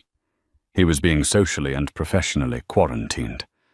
The friends who had laughed at his jokes at Ethelgard were now distancing themselves, lest the stink of his scandal attach to them. He tried to fight back. He hired a notoriously aggressive divorce attorney, a man named Leonard Singer, who specialized in scorched earth tactics. Singer's first move was to leak a story suggesting Ava was mentally unstable, her actions driven by pregnancy hormones. It backfired spectacularly. Cassie was ready. She released a single devastating counterpunch, a sworn affidavit from Ava's obstetrician, stating that Mrs. Cole was in perfect physical and mental health, but was under extreme emotional distress due to circumstances of spousal misconduct and financial malfeasance. The doctor even noted that stress of this nature could pose a risk to the pregnancy, a detail that painted Ryan not just as an adulterer, but as a man actively endangering his own unborn child. The public sympathy for Ava surged. Meanwhile, Isabella's world had completely collapsed. The court had granted Ava's motion for a temporary restraining order. A court-appointed receiver now controlled her gallery. The doors were locked, a legal notice plastered on the glass. Her name was mud. The art world, which thrives on reputation, shunned her completely. Artists demanded their works back. The few clients she had secured were now suing her for the return of their deposits. Desperate, she bombarded Ryan with calls and texts. You have to fix this. My life is ruined. You promised me a future. Ryan, besieged from all sides, saw her not as a partner, but as another liability. A loud, panicked anchor pulling him down. Lie low, he texted back, his words cold and dismissive. Don't talk to anyone. Let my lawyer handle it. But Isabella was beginning to understand a terrifying truth. Ryan's lawyer wasn't there to protect her. He was there to protect Ryan. She was a loose end to be managed and, if necessary, to be cut. The glamorous dream of being Mrs. Ryan Cole had dissolved into a nightmare of legal fees, public disgrace, and total abandonment. She was alone, trapped in the wreckage of the life he had promised her. The unraveling was also happening on a more personal level. Ava, as part of the initial legal filing, had secured an ex parte order, granting her temporary exclusive occupancy of the penthouse. One afternoon, Ryan arrived to find the locks changed. A stoic doorman handed him a box containing a few of his personal effects: a toothbrush, a razor, a couple of changes of clothes, along with a note from Cassie's office informing him that any further attempts to enter the residence would be considered a breach of the court order and he would be arrested. He stood on the pavement on Central Park West, holding the pathetic little box, looking up at the glittering tower where his wife, his pregnant, formidable, vengeful wife, was now enthroned. He had lost his home, his biggest client, the respect of his peers and control of the narrative. The world he had built, with such ruthless precision, was cracking and crumbling around him, all because he had made the fatal, arrogant mistake of underestimating the woman he had once promised to love and cherish. The war was far from over, but he was losing on every front. The first preliminary hearing was held in a sterile, impersonal courtroom that felt a world away from the opulence of Ryan's life. It was not open to the press, but the stakes were astronomical. Ava was there, flanked by Cassie Reyes, her demeanor calm and composed. She wore a simple navy blue maternity dress, the picture of quiet strength. Ryan sat at the opposing table with his lawyer Leonard Singer, looking haggard and drawn. The hearing was for the judge to decide whether to issue a preliminary injunction, which would keep Gallery Thorne's assets frozen for the duration of the case. Singer argued passionately that the lawsuit was a frivolous, vindictive action by a scorned wife. Your Honor, this is a classic case of a marital dispute spilling over into a meritless commercial lawsuit. Singer boomed, his voice filling the room. Mrs. Cole is using this court to harass Ms. Thorne as a proxy for her anger at my client. Cassie stood up, her presence sharp and focused. Your Honor, with all due respect to Mr. Singer's flair for drama, this is not a marital dispute. This is a fraud case. We have wire transfers. We have credit card statements. We have a clear and undeniable pattern of Mr. Cole deliberately and illegally diverting marital assets to this entity, Thorne Galleries. The only thing frivolous here is the defense's attempt to paint my client as hysterical. The only thing vindictive is Mr. Cole's systematic attempt to financially gut the estate his own child is set to inherit. Cassie presented her evidence with chilling efficiency. The documents were irrefutable. The judge, a no-nonsense older woman named Esther Ruiz, looked over the papers with a deepening frown. She looked at Ryan, then at Ava's pregnant form. Mr. Cole, Judge Ruiz, said, her voice laced with ice. It is the opinion of this court that the plaintiff has provided substantial evidence to suggest a high likelihood of success on the merits. The preliminary injunction is granted. The assets of Thorne Galleries, LLC, will remain frozen. Furthermore, I am issuing a broader asset freeze on all non-payroll expenditures from Cole Capital's operational accounts until a full forensic accounting of the marital estate can be completed. I'm not going to have the defendant draining his company to hide money from his wife and child. It was a stunning defeat for Ryan. The judge hadn't just sided with Ava. She had put a financial chokehold on his entire company. Singer was left sputtering while Ryan looked as if he'd been physically struck. But the real twist was happening outside the courtroom. Isabella Thorne had been sitting on a bench in the hallway, summoned by Ryan's lawyer, but largely ignored. She had listened to the proceedings through the heavy wooden doors, hearing herself described as a home wrecker and a criminal. She heard Ryan's lawyer throw her under the bus, painting her as a naive party to Ryan's actions, at best a manipulative seductress at worst. She had tried to speak to Ryan as he entered the court, but he had walked past her as if she were a ghost. The last of her denial shattered. Ryan was not going to save her. He was going to sacrifice her. He would paint her as the mastermind, the one who had seduced him and tricked him into giving her money.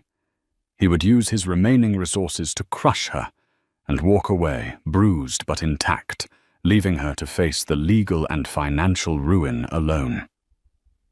As Ava and Cassie emerged from the courtroom, their faces grim but victorious, Isabella stood up. Her hands were trembling. her face pale, but her eyes held a desperate, fiery resolve. "Mrs. Cole," she said, her voice shaky but clear. "Ava, can I speak with your lawyer?" Ava stopped, surprised. Cassie put a protective hand on her arm, her expression wary. "Miss Thorne, I don't think we have anything to discuss." "Please," Isabella begged, her voice cracking. The arrogance was gone, replaced by raw fear. "He's going to destroy me. He's going to say this was all my idea. You think you have evidence. You have no idea what I have. I have everything. Text messages, emails, voice notes." He was bragging about it. "He told me step by step how he was hiding the money from you. He called it the idiot wife insurance policy." The words hung in the air, ugly and sharp. Ava flinched, the cruelty of the phrase a fresh wound. Cassie's eyes, however, lit up with a predatory gleam, a cooperating witness from inside the enemy camp. "This was a gift from the litigation gods. He told me he was going to leave you after the baby was born." Isabella continued, tears now streaming down her face. "He said he was just waiting for the asset to be delivered. He's a monster. I was a fool and he's a monster. I don't want to win. I just don't want to be the only one who loses. I'll testify. I'll give you everything. Just make him pay." Cassie looked at Ava, who gave a slow, almost imperceptible nod. The enemy of her enemy was for now her friend. An alliance born of mutual betrayal was being forged in the cold, sterile hallway of the New York Supreme Court. Cassie turned back to Isabella, her professional demeanor snapping back into place. "Ms. Thorne," she said, her voice crisp, "my client and I are going for coffee. Perhaps you'd like to join us?" It was the most unexpected twist of all. The two women who had been positioned as mortal enemies, the wife and the mistress, were walking away together, united by the betrayals of one man. Ryan Cole thought he was playing a game of chess, sacrificing a pawn to protect his king. He had no idea that the pawn was about to flip the board over and join forces with the opposing queen. The final confrontation did not take place in a courtroom. There would be no dramatic trial, no public spectacle. Ryan's empire was already so fragile that the mere threat of what Isabella and Ava now held was enough to bring him to his knees. The voice notes in which Ryan callously detailed his schemes to defraud Ava and referred to his unborn child as an asset were the nuclear option. If those were made public, he wouldn't just lose his business. He could face criminal charges and would be irrevocably disgraced in the eyes of everyone, including the most amoral Wall Street shark. The meeting was held in Cassie Reyes's office, a sleek, modern space with a panoramic view of the Hudson River. It was neutral territory, but it felt like Ava's ground. She sat at the head of the massive conference table, Cassie by her side. Isabella was not present. Her sworn deposition and the trove of evidence she had provided were enough. Ryan and his lawyer, Leonard Singer, sat opposite them. The fight had gone out of Ryan. The past few weeks had hollowed him out. He looked older, smaller, his expensive suit hanging loosely on his diminished frame. "All right, Cassie." Singer began trying to inject some of his usual bluster into the proceedings, but it sounded hollow. "We're here to talk settlement. Let's hear your terms." Cassie didn't speak. She looked at Ava, deferring to her. This was Ava's moment. Ava slid a single piece of paper across the table. It was not a long, complicated legal document. It was a term sheet, simple, brutal, and absolute. "This is not a negotiation," Ryan Ava said, her voice as steady and unyielding as the bedrock of the city itself. "This is what you will agree to, or Ms. Thorne's evidence becomes the property of the district attorney and the New York Times. Ryan picked up the paper, his hand trembling slight. Terms of dissolution. 1. Custody. Ava Reyes. Cole is to have sole legal and physical custody of the child. Ryan Cole will have supervised visitation rights twice a month at Ava's discretion. 2. Property. The Fifth Avenue penthouse and the Hamptons estate are to be signed over to Ava free and clear of all liens. 3. The Cole Family Trust. The entire contents of the trust are to be moved into a new irrevocable trust for the child with Ava as the sole trustee. Ryan will have no access and no oversight. 4. Alimony and child support. A lump sum payment of $50 million to be paid to Ava. Child support will be set at the statutory maximum under New York state law. 5. Business. Ryan will personally buy out Ava's 50% stake in his remaining personal assets and ventures valued at market rate by a court-appointed appraiser. 6. Mutual non-disclosure and non-disparagement. Both parties agree not to speak publicly about the other. However, this clause is rendered null and void for Ava if any part of this agreement is breached by Ryan. Singer read the terms and let out a low whistle. This is insane. This is punitive. This will gut him. That is the point, Cassie said flatly. This is the price of his actions. He tried to leave my client with nothing. He's lucky she's leaving him with his company, though I doubt it will be worth much by the time the market is done with him. Ryan stared at the paper, then looked across the table at Ava. He searched her face for any flicker of the woman he had married, any sign of softness or doubt. He found none. He was looking at a stranger, a woman forged in the fire of his own making. Ava. Please, he whispered the last pathetic plea of a dethroned king. There is nothing left to say. Ryan, she replied, her voice devoid of hatred or anger. It was worse. It was indifferent. You did this. You mocked me when I was at my most vulnerable. You tried to steal our child's future for a woman you abandoned the second she became inconvenient. You called your own baby an asset. This isn't punishment. It's an accounting. It's the bill for your choices. She stood up, her pregnancy prominent, a symbol of the future he had forfeited. Sign the papers, Ryan. It's the last decision you'll get to make in our life together. With that, she and Cassie walked out of the conference room, leaving Ryan to stare at the document that codified his utter and complete defeat. 6 months later, Ava stood in the nursery of the Fifth Avenue penthouse. It was a beautiful light-filled room, decorated in soft yellows and grays. In her arms, she held her daughter, a perfect, healthy baby named Hope. The city sprawled out below them, no longer a prison or a battlefield, but simply a view. Her view. The news had reported that Ryan Cole had stepped down as CEO of his firm amidst a massive client exodus and was selling his stake at a fraction of its former value. Gallery Thorne had been liquidated, its assets sold to partially satisfy the settlement. Isabella Thorne had disappeared, rumored to have moved back to the Midwest, her New York ambitions shattered. Ava looked down at her daughter's sleeping face and felt a profound sense of peace. The storm was over. She had walked through fire not just for herself, but for the tiny, innocent life in her arms.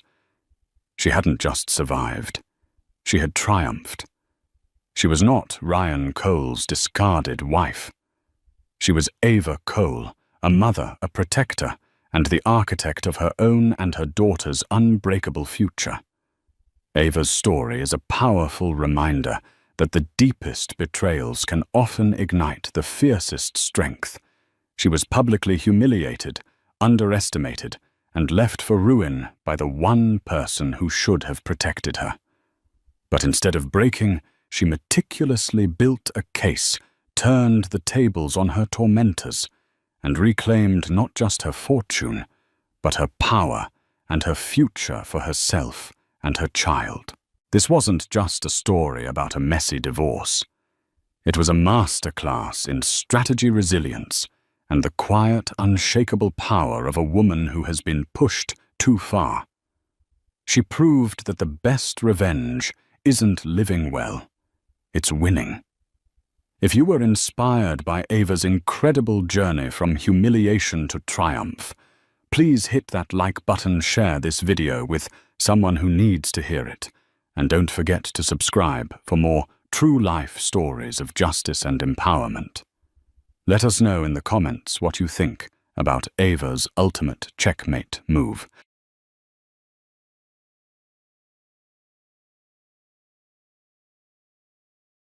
The courtroom doors slammed shut, echoing like a gunshot in the silent hall. Everyone stared at Eleanor, her coat threadbare, her hands trembling as she clutched two toddlers to her chest. Across the aisle, Mark smirked, adjusting his silk tie, while his mistress, Jessica, whispered something cruel in his ear and laughed. They thought this was over. They thought money could buy silence. But they didn't see the file resting under Judge Harrison's gavel. In exactly 10 minutes, a secret buried for 5 years would turn this hearing into a war zone, and the woman laughing in the front row was about to lose everything she thought she had stolen. The rain in Seattle didn't wash things clean. It just made the grime stick harder.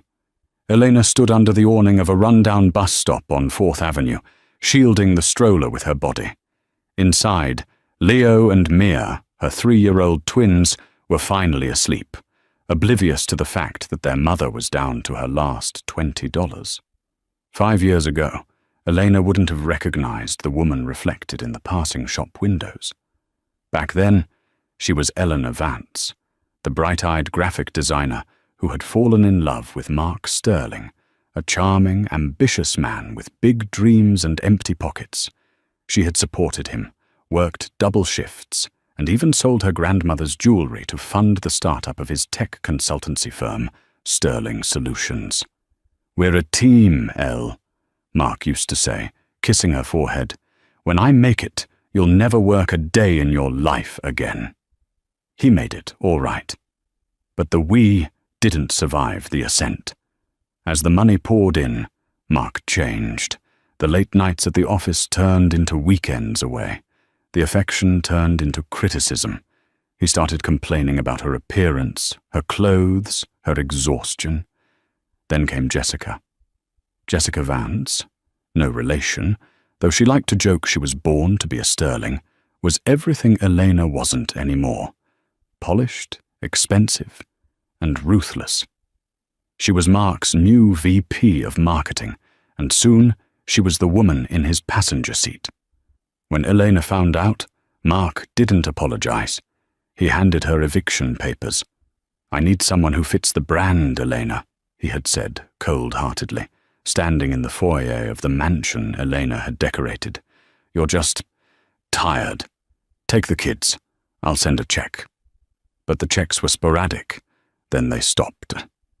Mark hired expensive lawyers to stall the divorce proceedings, bleeding Elena dry until she couldn't afford a lawyer of her own. He wanted her to crawl back and beg or simply disappear. Instead, she moved into a cramped studio apartment in the worst part of town, working as a night shift janitor to keep Leo and Mia fed. Today was the final hearing, the custody hearing. Mark had suddenly decided he wanted full custody, not because he loved the twins, Elena knew, but because it would look good for his upcoming Family Man of the Year feature in Forbes. "Mama?" Leo whimpered, waking up as a cold gust of wind hit the stroller. "It's okay, baby," Elena whispered, her voice cracking. "We're going to see the judge today. We're going to fix this." She checked her watch. It was cheap plastic, a replacement for the Cartier Mark had taken back for safekeeping. 8:30 a.m. Court started at 9 p.m. She pushed the stroller into the rain, her shoes soaking through instantly. She had no umbrella, no car, and no lawyer. All she had was a crumpled envelope in her pocket, a document she had found while packing up the last of her boxes months ago. She didn't fully understand what it meant, but she knew it was the only reason Mark had been calling her non-stop for the last 24 hours. He wasn't calling to check on the kids. He was calling because he was scared. The King County Superior Court was a fortress of marble and mahogany, designed to make small people feel smaller. Elena felt microscopic as she navigated the security checkpoint. The guards looked sympathetically at the wet, exhausted woman with 2 toddlers, but they didn't offer help. There was no pity in the legal system, only procedure. When she pushed the double doors of courtroom 4B open, the warmth of the room hit her like a physical blow. It smelled of floor wax and expensive cologne. And there they were. Mark sat at the plaintiff's table, looking like $1 million in a bespoke navy suit. He was typing on his phone, looking bored. Next to him sat Arthur P. Grimm, the most vicious divorce attorney in the state. Grimm was known as the Butcher, because he didn't just win cases, he destroyed the opposing party's future. In the gallery directly behind Mark sat Jessica. She wore a white cashmere dress that probably cost more than Eleanor's entire year of rent. Her blonde hair was pulled back in a severe, chic bun. When she saw Eleanor enter, a smirk played on her red lips. She nudged Mark. Mark looked up. His eyes scanned Eleanor's soggy coat and the scuffed stroller. He didn't look at his children. He looked at her shoes. "You're late," Mark hissed across the aisle as Eleanor struggled to park the stroller near the defendant's bench. "Court hasn't started, Mark," Eleanor replied, her voice shaking but audible. She lifted Mia out of the stroller, then Leo. They clung to her legs, wide-eyed and silent. "You brought them?" Jessica spoke up, her voice dripping with faux concern. "Mark, honey, look at them. They look malnourished. And those clothes, are they from a donation bin?" "Shut up, Jessica," Elena snapped. It was the first time in a year she had raised her voice at the woman. Jessica's eyes widened, then narrowed into slits. "Enjoy your sass while you can, sweetie. By noon, those kids will be with a nanny who actually knows how to dress them, and you'll be on the street." "Order!" The bailiff's voice boomed. "All rise for the Honorable Judge Harrison." Judge Silas Harrison walked in. He was an older man, with steel-grey hair and a face that looked like it had been carved out of granite. He was known for 2 things: his absolute hatred for courtroom theatrics and his uncanny ability to smell a lie. He sat down, adjusted his glasses, and looked over the rim at the 2 parties. He looked at Mark, polished and smug. Then he looked at Elena, dripping wet, holding 2 children who looked terrified. "Case number 49201, Sterling versus Sterling," the clerk announced. "Mr. Grimm," Judge Harrison said, his voice deep and gravelly. "You may begin."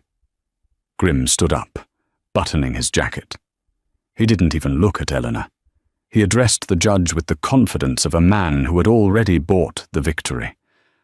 "Your Honor, this is a simple case," Grimm began, pacing the floor. "My client, Mr. Mark Sterling, is the CEO of a multi-million-dollar corporation. He can provide a stable, luxurious, and educational environment for the children. The mother, Ms. Vance," he gestured vaguely at Elena, as if she were a stain on the carpet, "is currently unemployed, homeless, living in a motel, I believe, and clearly unstable. We are asking for full legal and physical custody, with supervised visitation for the mother, pending a psychiatric evaluation. Elena gasped. "I'm not homeless. I have an apartment. And I work." "Silence, Miss Vance," the judge said. Though his tone wasn't harsh, he turned to Grimm. "You claim she is unstable?" "She drags these children through the rain," Grimm continued, pointing at the wet floor around Eleanor. "She refuses financial aid." "He never sent it," Eleanor cried out, unable to stop herself. "Miss Vance, you will have your turn," Judge Harrison warned, his eyes sharp. Mark leaned back, whispering to Jessica. They chuckled. They were enjoying this. To them, this wasn't a family tragedy. It was a spectator sport. "We have bank statements," Grimm said, handing a thick stack of papers to the bailiff, showing that Mr. Sterling has attempted to transfer funds, which were rejected. "We also have testimony from a private investigator claiming Ms. Vance leaves the children unattended at night." "That's a lie!" Elena's heart pounded against her ribs. "I work nights. My neighbor Mrs. Gable watches them." "A neighbor with a criminal record," Grimm shot back smoothly. Elena froze. She didn't know that. Mrs. Gable was a sweet old lady. Had they dug that deep? Judge Harrison flipped through the papers Grimm had submitted. His face remained unreadable. He looked at the bank statements. Then he looked at Mark. "Mr. Sterling," the judge said, "you claim you are the sole provider?" "Yes, Your Honor," Mark said, standing up and projecting his CEO voice. "I built Sterling Solutions from the ground up. I pay for everything. I just want what's best for Leo and Mia." "And Ms. Jessica Tate?" The judge looked at the woman in the gallery. "What is her relation to the children?" "She is my fiancée," Mark lied. They weren't engaged yet, not legally. "She is eager to step in as a mother figure." Jessica beamed, giving a little wave to the judge. "I love kids, Your Honor." Eleanor felt sick. She gripped the edge of the table. They were winning. They were painting a picture of a perfect life that she couldn't compete with. "Very well," Judge Harrison said. He closed the file Grimm had given him. "Ms. Vance, you do not have counsel." "No, Your Honor. I couldn't afford one." "Then you may speak for yourself. Why should you keep custody of these children?" Elena took a deep breath. She looked down at Leo, who was playing with a button on her wet coat. She looked at Mark, who was checking his watch again. "Because I am their mother," Elena said, her voice quiet but gaining strength. "I was there when they were sick and Mark was at a conference in Vegas. I was there for their first steps while Mark was buying sports cars. He doesn't want them, Your Honor. He wants props. And regarding the money..." She reached into her pocket and pulled out the crumpled envelope. "Mr. Grimm says Mark built his company from the ground up," Elena said, her hands shaking as she placed the envelope on the table. "But that's not true, and I have proof." Mark's head snapped up. Jessica stopped smiling. "Objection!" Grimm shouted immediately. "Surprise evidence is not admissible." "This isn't a criminal trial, Mr. Grimm," Judge Harrison said, his interest piqued. "And in family court, I decide what is admissible involving the welfare of minors. Bring it here." The bailiff took the envelope from Eleanor and walked it up to the bench. Mark's face went pale. He whispered frantically to Jessica, "Is that the deed? Did she find the deed?" "You told me you burned it," Jessica hissed back, her veneer of calm cracking for the first time. Judge Harrison opened the envelope. He pulled out a single, yellowed piece of paper. The room went silent. The only sound was the rustling of paper as the judge read. He read it once. Then he adjusted his glasses and read it again. Slowly, Judge Harrison lowered the paper. He didn't look at Eleanor. He looked directly at Mark Sterling. The look was no longer neutral. It was predatory. "Mr. Sterling," the judge said, his voice dropping an octave, rumbling like distant thunder. "You are under oath, correct?" "Yes, Your Honor," Mark stammered, sweat beading on his forehead. "And you stated for the record that you are the sole owner of Sterling Solutions and all its assets." Yes. Yes, I am." Judge Harrison held up the yellowed paper. "Then can you explain to this court why this document, notarized 5 years ago, lists the primary shareholder and intellectual property owner of your software as Elena Vance?" Jessica gasped, loud enough for the whole room to hear. Mark froze. The trap had just snapped shut. Judge Harrison opened the envelope. He pulled out a single, yellowed piece of paper. The room went silent. The only sound was the rustling of paper as the judge read. He read it once.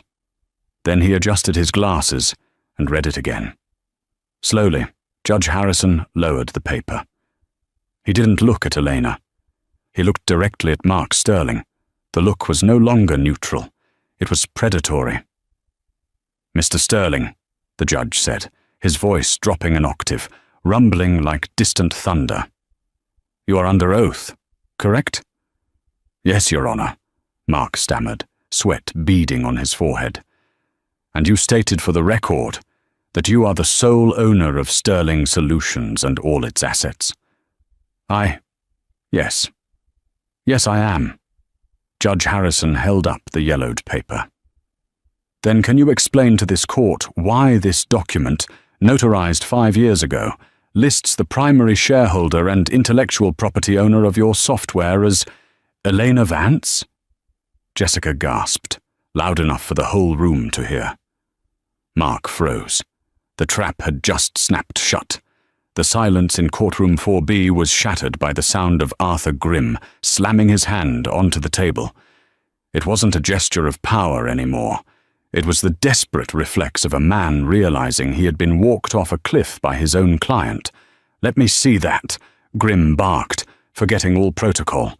The bailiff, upon a nod from Judge Harrison, handed the yellow document to the high-priced attorney. Grimm scanned it, his eyes darting back and forth behind his rimless glasses. His face, usually a mask of arrogance, drained of color. He looked at the signature at the bottom. It was Mark's, indisputable. Notarized by a clerk in downtown Seattle 5 years ago. This is an operating agreement," Grimm whispered, his voice hoarse. He turned to Mark, his whisper turning into a hiss. "You told me you were the sole proprietor. You told me she was just a housewife."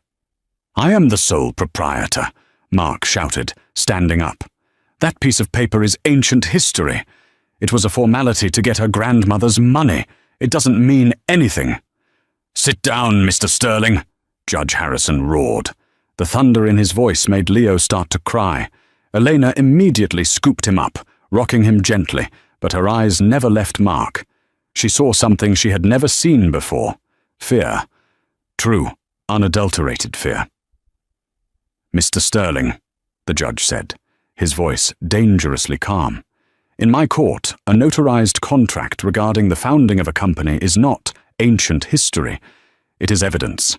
And according to this text, specifically Clause 4, Section A, in exchange for seed capital provided by the Vance family estate, Elena Vance retains 60% majority ownership of all intellectual property and future assets of the entity known as Sterling Solutions, until such time that the initial investment is repaid tenfold."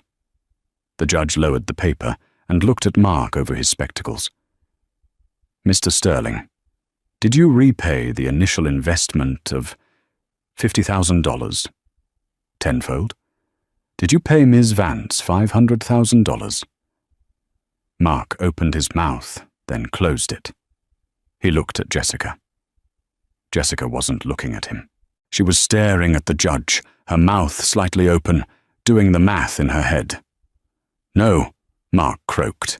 "But I paid for the house. I paid for the cars. That counts." "That counts as marital assets," the judge corrected sharply, "not repayment of a business loan. Which means, legally speaking, Ms. Vance is not just your wife. She is your majority shareholder, She is your boss." A ripple of murmurs went through the few people in the back of the courtroom. "This is ridiculous." Jessica suddenly stood up, unable to contain herself. Her poise was gone. "He runs the company. She scrubs toilets. You can't possibly say she owns our future. Ms. Tate, if you speak out of turn one more time, I will have you removed," Judge Harrison warned. "And you might want to be careful.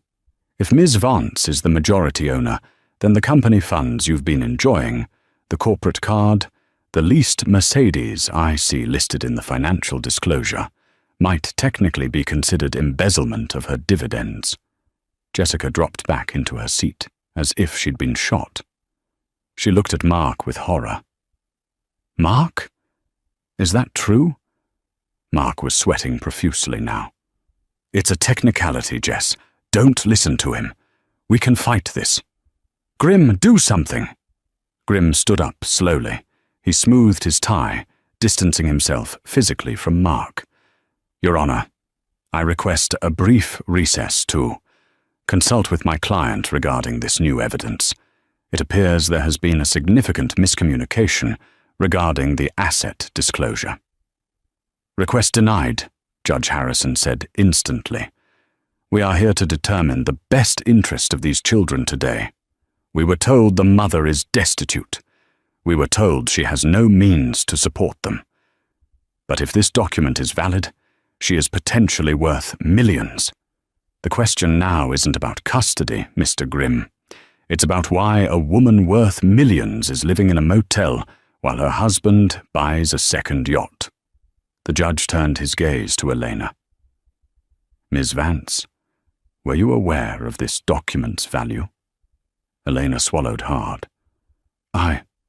I knew I signed papers when my grandmother gave us the money, but Mark always handled the finances.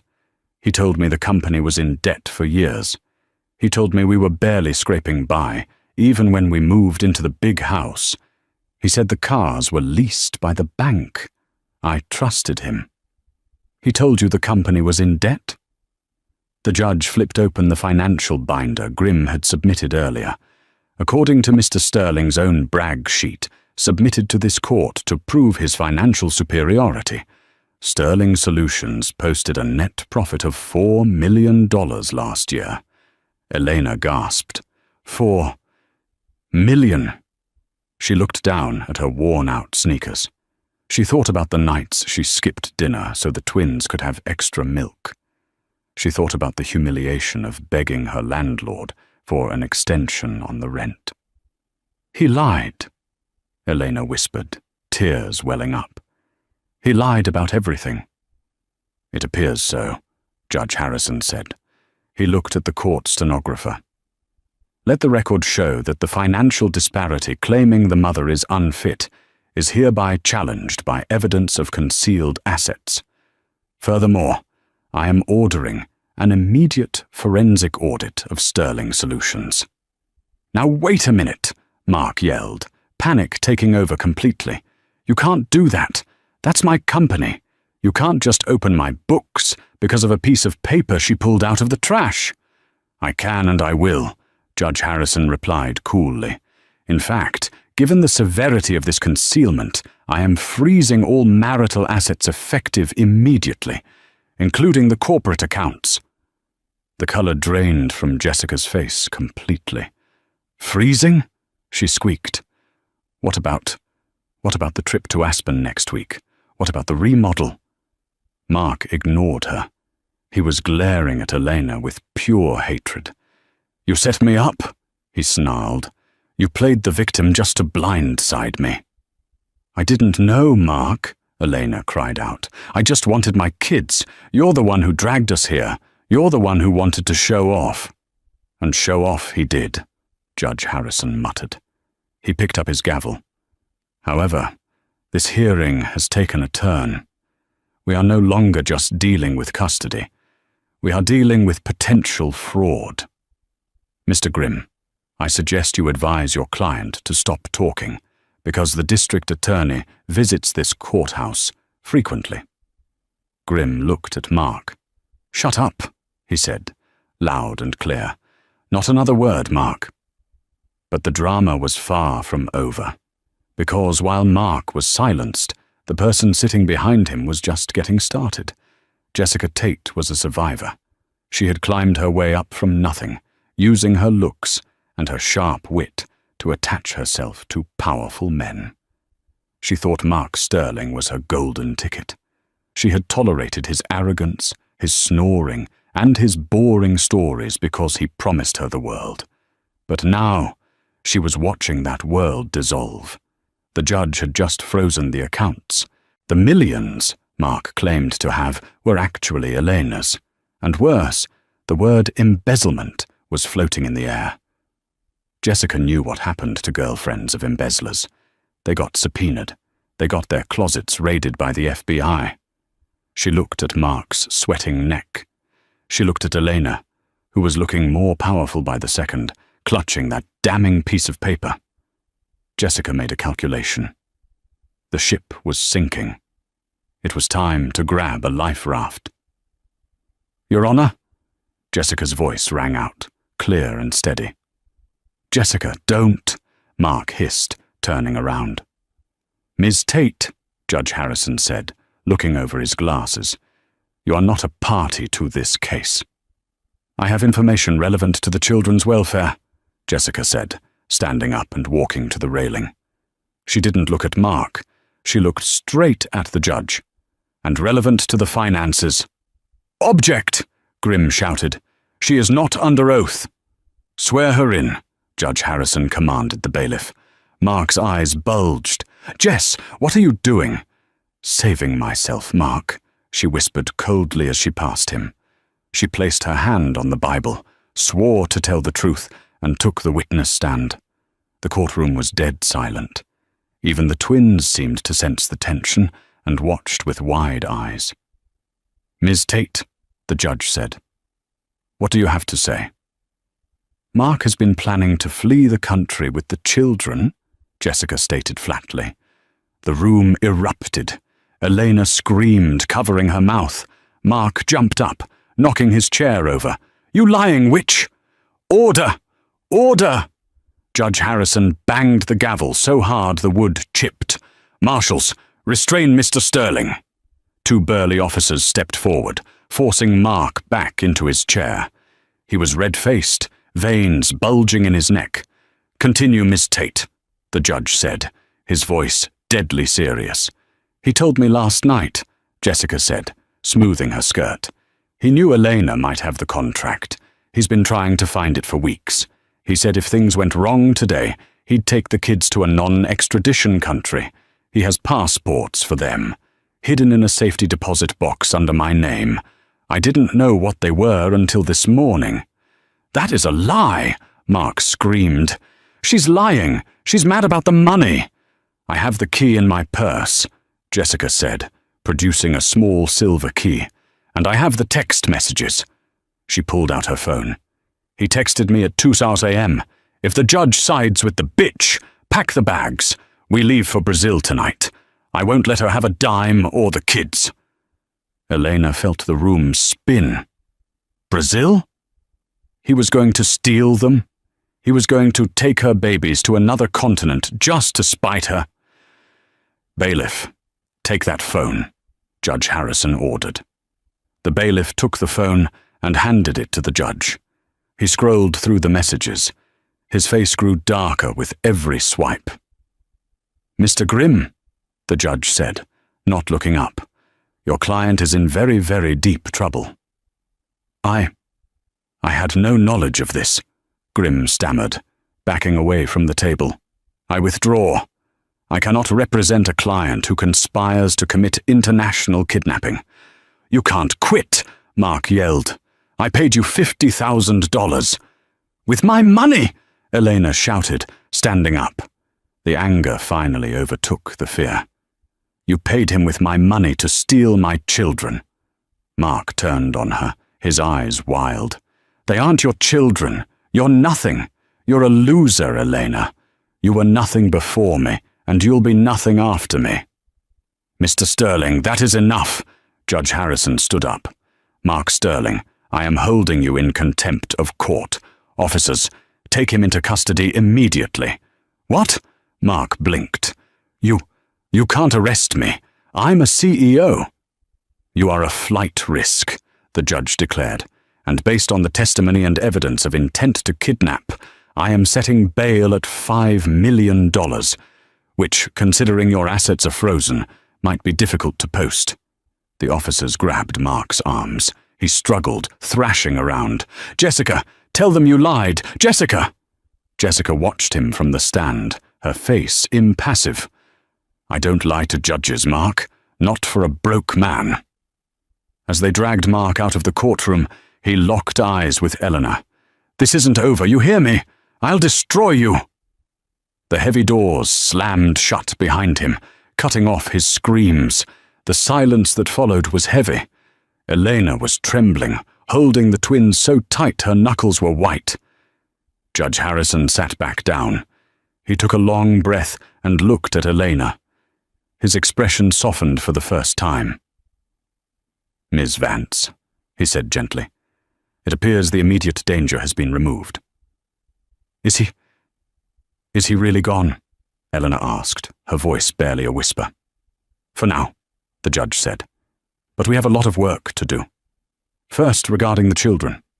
I am granting you full, sole, legal and physical custody.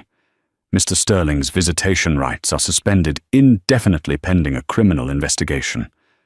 Elena let out a sob of relief, burying her face in Leo's hair. Thank you. Secondly," the judge continued, turning to the court clerk, "regarding the assets, I am appointing a special master to oversee Sterling Solutions. Ms. Vance, as the majority shareholder, you have the right to access corporate funds for immediate living expenses. I will sign an order authorizing an immediate transfer of, let's say, $50,000 to your personal account today, to cover housing and legal fees." $50,000. It was more money than Elena had seen in 5 years. "However," the judge said, turning his gaze to Jessica, who was trying to sneak off the witness stand. "Not so fast, Ms. Tate." Jessica froze. "Your Honor? I helped. I told the truth. You admitted to holding a safety deposit box containing illegal travel documents," Judge Harrison said, "and you admitted to knowing about the plan since 2 a.m., yet you said nothing until your own financial interests were threatened." Jessica swallowed. "I was scared." "I'm sure you were," the judge said. "But you are also an accomplice. Officers, please detain Ms. Tate for questioning regarding conspiracy to commit kidnapping and potential fraud. The district attorney will want to speak with her." "What?" Jessica shrieked. "No, I turned him in. We had a deal." "We made no deal," Judge Harrison said dryly. "This is a court of law, not a marketplace. Take her away."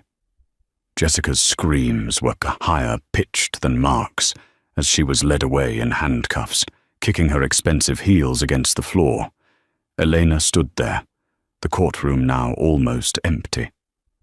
The nightmare was over, or so she thought. As she packed up the stroller, a man in a dark trench coat who had been sitting in the back row the entire time stood up. He walked over to her. He didn't look like a lawyer. He looked like something else. "Ms. Vance?" he said. His voice was low. "Yes?" Elena held the kids close. "My name is Agent Miller, FBI," he said, flashing a badge. "You handled yourself well today. But there's something you need to know. Mark wasn't just hiding money from you. The reason Sterling Solutions made $4 million last year, it wasn't from software." Elena's heart stopped. "What do you mean?" "We've been watching your husband for 6 months, the agent said. He's been laundering money for the cartel, and since you're the legal owner of the company, we need to talk." The interrogation room at the Seattle FBI field office was nothing like the courtroom. It was smaller, colder, and smelled of stale coffee and fear. Elena sat at a metal table, a paper cup of water in front of her. The twins were in the next room, being watched by a child psychologist, blissfully unaware that their mother was technically the CEO of a money laundering operation. Agent Miller paced the room. He was a man who looked like he hadn't slept in a week. He slapped a thick file onto the table. "Ms. Vance," Miller started, his voice tired. "I'm going to be straight with you. On paper, you are Sterling Solutions. That means on paper you are responsible for laundering approximately $50 million for the Sinaloa cartel over the last 3 years. Elena felt the blood drain from her face. "I told you I didn't know. I was scrubbing floors. I was begging for grocery money." "We know," Miller said, softening slightly. "We've seen your bank accounts. You're clean. But the law is tricky. Since you are the majority shareholder, unless you cooperate fully, the district attorney could charge you with willful negligence or conspiracy. Mark is going down, that's a guarantee. But he's trying to cut a deal." "A deal?" Elena asked, her stomach churning. "He's telling us that you were the mastermind," Miller said, leaning in. "He claims he was just the face, and you were the genius graphic designer who created the encryption to hide the money trails. He says that's why the company is in your name, to insulate him." Elena let out a bitter laugh. It was so absurd, yet so Mark. He would throw the mother of his children to the wolves to save himself from a prison sentence. "He's lying," Elena said firmly. "I haven't touched a computer for Sterling Solutions in 5 years." "We believe you," Miller said, "but we have a problem. We have Mark's servers. We have the data. But it's encrypted, and Mark isn't giving up the password unless we give him total immunity, which isn't happening. If we can't crack the ledger, the cartel walks, and Mark might get a lighter sentence for lack of evidence on the heavy charges." Miller opened a laptop and spun it around. "This is the interface for the accounting software Mark built. Recognize it?" Elena looked at the screen. It was a chaotic mess of code and graphics. But then her eyes caught something. The background texture. It wasn't random noise. It was a digital manipulation of a photo. That's the view from our old apartment," Elena whispered. "The one we lived in when we first started dating." She leaned closer, the icons on the desktop. They weren't standard icons.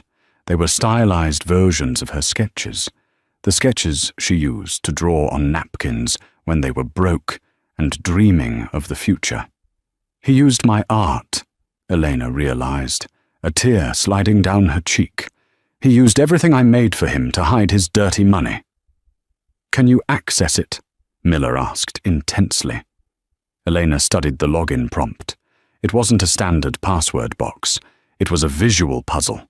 3 images needed to be aligned: a lighthouse, a wolf, and a rose. "It's not a password," Elena said, her voice trembling with a mix of rage and sorrow. "It's a memory. Our first date was at the lighthouse. He gave me a rose, and we saw a stray dog we called Wolf." She reached out, her finger hovering over the trackpad. She dragged the icons into a specific triangular alignment, a shape she used to doodle on his notebook margins. Click. The screen flashed green. The chaotic code dissolved, revealing rows and rows of spreadsheets, names, dates, amounts. And next to the amounts were tracking numbers for offshore accounts. Miller's jaw dropped. "You just cracked military-grade encryption in 10 seconds. "It wasn't military-grade," Elena said, staring at the screen. "It was sentimental. He's a narcissist, Agent Miller. He thought he was so smart that he could hide his crimes inside the memories of the wife he threw away. He thought I was too stupid to ever see this screen again." Miller immediately began typing, securing the data. "This is it. This is the smoking gun. With this, we don't need Mark's testimony. We have the entire network. Does this mean I'm free? Elena asked. Miller stopped typing. He looked at her with a grave expression. It means you're not going to prison. But free is a relative term, Ms. Vance. What do you mean?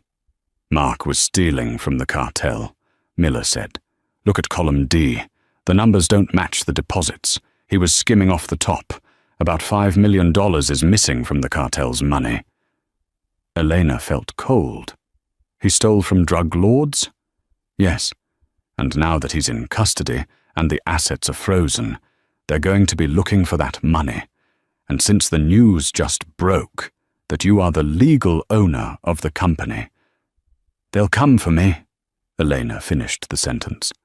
We need to put you in witness protection, immediately, Miller said. New names, new state, you and the twins. Elena looked at the one-way mirror where her children were playing. She had just won them back. She had just gotten her life back, and now she had to run again? No, Elena said. Miller blinked. Excuse me, these are dangerous people. I am done running, Elena said, standing up. The fear was still there, but something else was overriding it. A mother's ferocity. I ran from Mark's abuse. I ran from poverty. I am not running from his mess. You said Mark stole the money. Where is it? We don't know. That's the one thing not in the ledger. I know where it is, Elena said, a memory surfacing. 6 months ago, he sent the twins a package. A frantic, weird package. It was just a raggedy old teddy bear for Mia. He said, "Keep this safe, it's vintage." I almost threw it out because it smelled like cigars. But Mia loved it. Where is the bear? Miller asked urgently. In the storage unit of my motel, Elena said. Inside that bear isn't stuffing, is it? We need to get to that motel, Miller said, grabbing his radio. Now! The motorcade of black SUVs screeched to a halt in front of the Sunset Inn, a dilapidated motel on the outskirts of Seattle. The rain had turned into a storm, thunder cracking overhead. Stay in the car, Miller ordered Eleanor.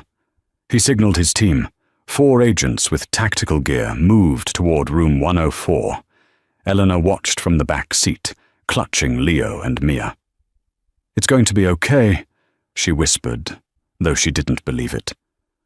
The agents kicked the door in. Elena flinched, but there was no gunfire, just shouting. Clear! Miller waved Elena over. She ran through the rain, flanked by agents. Inside the tiny, cramped room that had been her home for a year, things were overturned. The mattress was slashed. The drawers were pulled out. Someone was here, Miller said, grimly holstering his weapon. Recently. The bear, Elena gasped. She ran to the closet. It was empty. Her few boxes of clothes were ripped apart. They took it, Elena cried. They took Mia's bear. Who? Miller asked. Before she could answer, Elena's phone rang. It wasn't her number. It was a burner phone Mark had given her solely for custody calls, which she had kept in her purse. She looked at Miller. He nodded. Put it on speaker, Eleanor answered. Hello? Hello, Mrs. Sterling, a voice answered. It wasn't Mark. The voice was smooth, accented, and terrifyingly calm. Or should I say, Miss Vance? I saw the news. Congratulations on your victory in court. Who is this? Eleanor asked, her voice shaking. My name is Vargas. I am a business associate of your husband. We have been looking for a specific item. A bear. We found your room. But the bear, it was empty. Elena's eyes widened. Empty? Mark is a clever man, Vargas continued. He didn't put the diamonds in the bear. He put a tracker in the bear to see if we would find it. A decoy. Very smart. But now I am tired of games. Mark is in a cell where I cannot easily reach him yet. But you are very accessible, I don't have what you want, Elena screamed. I hate him. I turned him in. I don't care about your marital problems, Vargas sighed. Mark stole $5 million in uncut diamonds from us. He told us that if anything happened to him, his wife held the key to the real location. He sold you out, Elena. He told us you have the diamonds. Elena felt like she was going to vomit. Mark had set her up as a human shield. Even from behind bars, he was trying to get her killed. He's lying, Elena yelled. He hates me. Perhaps. But until I have my property, you and those beautiful twins are a liability. You have 24 hours to find the diamonds and bring them to Pier 59. Or the next time you see your children, it will be in a closed casket. The line went dead. Elena dropped the phone. She collapsed onto the slashed mattress, sobbing. He didn't leave anything. He didn't give me anything. Agent Miller crouched down. Think, Elena. Mark is a creature of habit. If the bear was a decoy, where is the real hiding spot? What is the one thing he knows you would never throw away? The one thing you would keep safe no matter what? Elena wiped her eyes. She thought about the last 5 years. Mark had taken everything. The jewelry, the house, the car. He had stripped her life bare. He didn't give me anything, she repeated. Except... Her hand went to her neck. She was wearing a cheap silver locket. It was tarnished. Mark had given it to her when the twins were born. It was the only gift he hadn't asked for back during the separation, because he said it was junk silver. Let me see that, Miller said. Elena unclasped the locket. Inside were tiny photos of Leo and Mia as babies. Miller took a small pocket knife and pried behind the photos. The backing popped off. There were no diamonds, but there was a micro SD card taped to the metal. The ledger was the digital proof, Miller realized. But this is the leverage. He slotted the card into a reader on his tactical vest. He checked the files on his phone. It's not diamonds, Miller said, looking up in shock. It's a recording, and bank codes. A recording of what? Miller pressed play. Mark's voice, drunk and bragging, filled the room. He was talking to someone else. Yeah, Vargas thinks he runs the show, but I'm funneling the crypto through the Cayman accounts. I've got the passwords right here. If he ever tries to touch me, I drain the entire Sinaloa operational fund. 500 million. I own him. Miller stopped the recording. Mark didn't steal 5 million. He stole the keys to 500 million. And he framed you as the holder of the key. So Vargas kills me. He gets nothing, Elena realized. But he thinks I have diamonds. Mark wants you dead, Miller said, his face hardening. He told Vargas you have diamonds, so Vargas would eliminate you. If you're dead, Mark becomes the sole parent again, and the sole owner of the company. He thinks he can beat the charges, get out, and then use this card to disappear with the money. It was the ultimate evil. Mark was orchestrating a hit on his own wife from prison, using the cartel as his weapon. Elena stood up. The fear evaporated. It was replaced by a cold, hard resolve. She looked at the destroyed room. She looked at her terrified children. Mark wants a war? Elena said, grabbing the micro SD card from Miller's hand. Fine, I'll give him one. What are you doing? Miller asked. I'm not going to witness protection, Elena said. I'm going to the pier. I'm going to meet Vargas. Absolutely not, Miller said. It's a suicide mission. No, Elena said, her eyes blazing. It's a business meeting. Mark thinks he's the CEO. He forgot. I own 60% of the company. That makes me the boss, and I'm about to fire him. Elena, you can't... I have the codes to their $500 million, right? Elena held up the card. That means I have more leverage than Mark ever did. I'm going to make Vargas a deal. He gets his money back, and in exchange, He gives me Mark. Miller stared at her. He saw the transformation complete. The battered, exhausted wife was gone. In her place was a woman who had walked through fire and decided she liked the heat. If we do this, Miller said slowly, we do it my way. Wires, snipers, and you don't hand over that card until Vargas admits to the conspiracy. Deal, Elena said. She kissed the twins on their heads. Mrs. Gable can watch them tonight. I have work to do. She walked out into the storm, the cheap silver locket swinging around her neck. She wasn't Elena, the victim, anymore. She was Elena Vance, majority shareholder, and she was about to close the biggest deal of her life. Pier 59 was a skeletal industrial wasteland jutting out into the dark waters of Puget Sound. The storm was raging, rain lashing sideways against the rusted shipping containers. Elena stood alone under a flickering halogen light, her coat soaked through. She looked small against the towering cranes, but she stood with her feet planted wide, just like she used to when facing down Mark during his drunken rages. She checked her watch. Midnight. A black SUV rolled slowly out of the shadows, its headlights cutting through the rain. It stopped 10 yards away. 2 men in suits got out, holding umbrellas. Then a third man emerged. He was older, elegant, wearing a coat that cost more than Elena's life savings. Vargas. He walked toward her, his shoes clicking on the wet concrete. He stopped 5 feet away. He smelled of expensive tobacco and death. Mrs. Sterling, Vargas said, his voice carrying over the wind. You are punctual. I admire that. Do you have my diamonds? There are no diamonds, Elena said loud and clear. The 2 guards reached into their jackets. Wait, Vargas raised a hand. He looked at Elena with amusement. You came here to tell me you have nothing? That is a very brave way to commit suicide. Mark lied to you, Elena said, not flinching.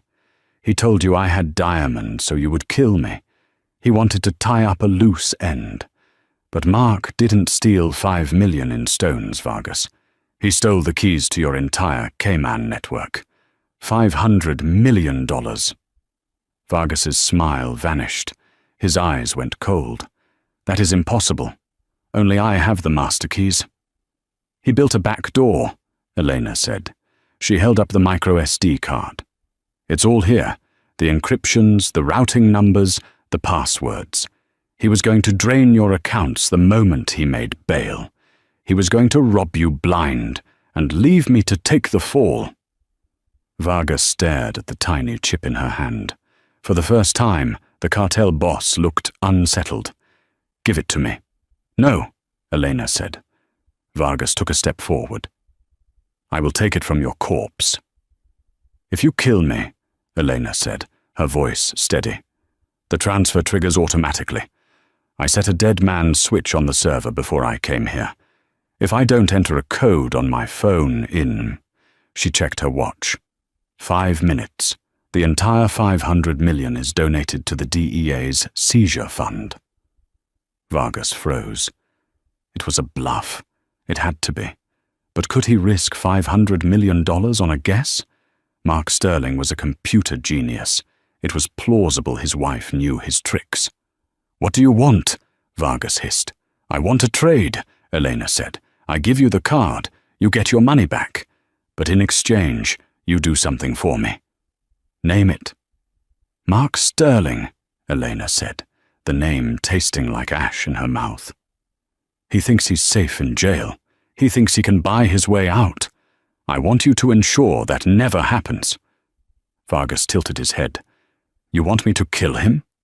No, Elena said. Death is too easy. I want him to live. I want him to live a long, miserable life. I want you to ensure no lawyer takes his case. I want you to ensure his hidden assets in the Caymans, the money he stole from you, disappear so he can't pay for a defense. I want him to rot in a cell with a public defender, knowing he has nothing, bankrupt him. Completely. Vargas studied her for a long moment. Then a slow smile spread across his face. You are ruthless, Mrs. Sterling. I like that. Mark was a fool to leave you. I'm not Mrs. Sterling, she corrected him. I'm Ms. Vance, the CEO of Sterling Solutions. She tossed the micro-SD card through the rain. Vargas caught it. The money stays in your accounts, Elena said. But Mark is yours to destroy financially. Done, Vargas said, pocketing the card. It has been a pleasure doing business. He turned to leave. His guards lowered their hands. They got back into the SUV. As the taillights faded into the dark, Elena let out a breath she felt she had been holding for 5 years. She reached into her pocket and pulled out her phone. She typed a code. Not to stop a money transfer. That was a lie. But to signal Agent Miller. Now, she whispered. Suddenly, floodlights blinded the pier. Sirens wailed from every direction. The black SUV was swarmed by FBI tactical vehicles before it could reach the gate. Elena watched as Vargas was pulled out of the car, shouting. Agent Miller had been listening to the whole thing on the wire she wore under her coat. Elena hadn't just given Vargas his keys back. She had given the FBI the physical evidence they needed to link Vargas to the accounts. The micro-SD card was real, but Miller had already cloned the data. Vargas looked back at Elena as he was handcuffed. He didn't look angry. He looked impressed. He nodded once, acknowledging the checkmate. The sun was shining in Seattle. Elena sat in the corner office of the skyscraper that used to be Mark's domain. The sign on the wall no longer said Sterling Solutions. It said Vance Graphics and Design. She wasn't laundering money anymore. She had cooperated fully with the FBI, and in exchange for handing over the cartel boss and the evidence against Mark, she was granted full immunity and allowed to keep the legitimate assets of the company. It turns out, underneath the crime, Mark had actually built some decent software Elena now owned. She signed the final paper on her desk and looked up as the door opened. Jessica Tate stood there. She looked different. Her designer clothes were gone, replaced by a cheap department store suit. She looked tired. She had taken a plea deal, 2 years probation for testifying against Mark. She was free, but her reputation was destroyed. No one in the city would hire her. Ms. Vance, Jessica asked, her voice humble. What do you want, Jessica? Elena asked, not looking up from her paperwork. I heard you were hiring for a receptionist, Jessica stammered. I need a job. No one else will take me. I have rent to pay. Elena looked at the woman who had mocked her children's clothes, the woman who had tried to steal her life. I am hiring, Elena said coolly. But the position is filled. Please, Jessica begged. I have nothing. You have what you earned, Elena said.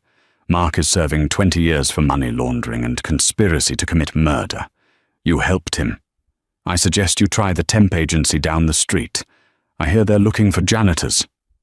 Jessica flinched. She turned and walked out, defeated. Elena swiveled her chair to look out the window. Down in the park below, Mrs. Gable was pushing the twins on the swings. They were laughing. They were safe. They had a home, a future, and a mother who would never let anyone hurt them again. Elena touched the silver locket around her neck. She had melted down her wedding ring and sold it to buy the twins ice cream. She picked up her phone and dialed the prison.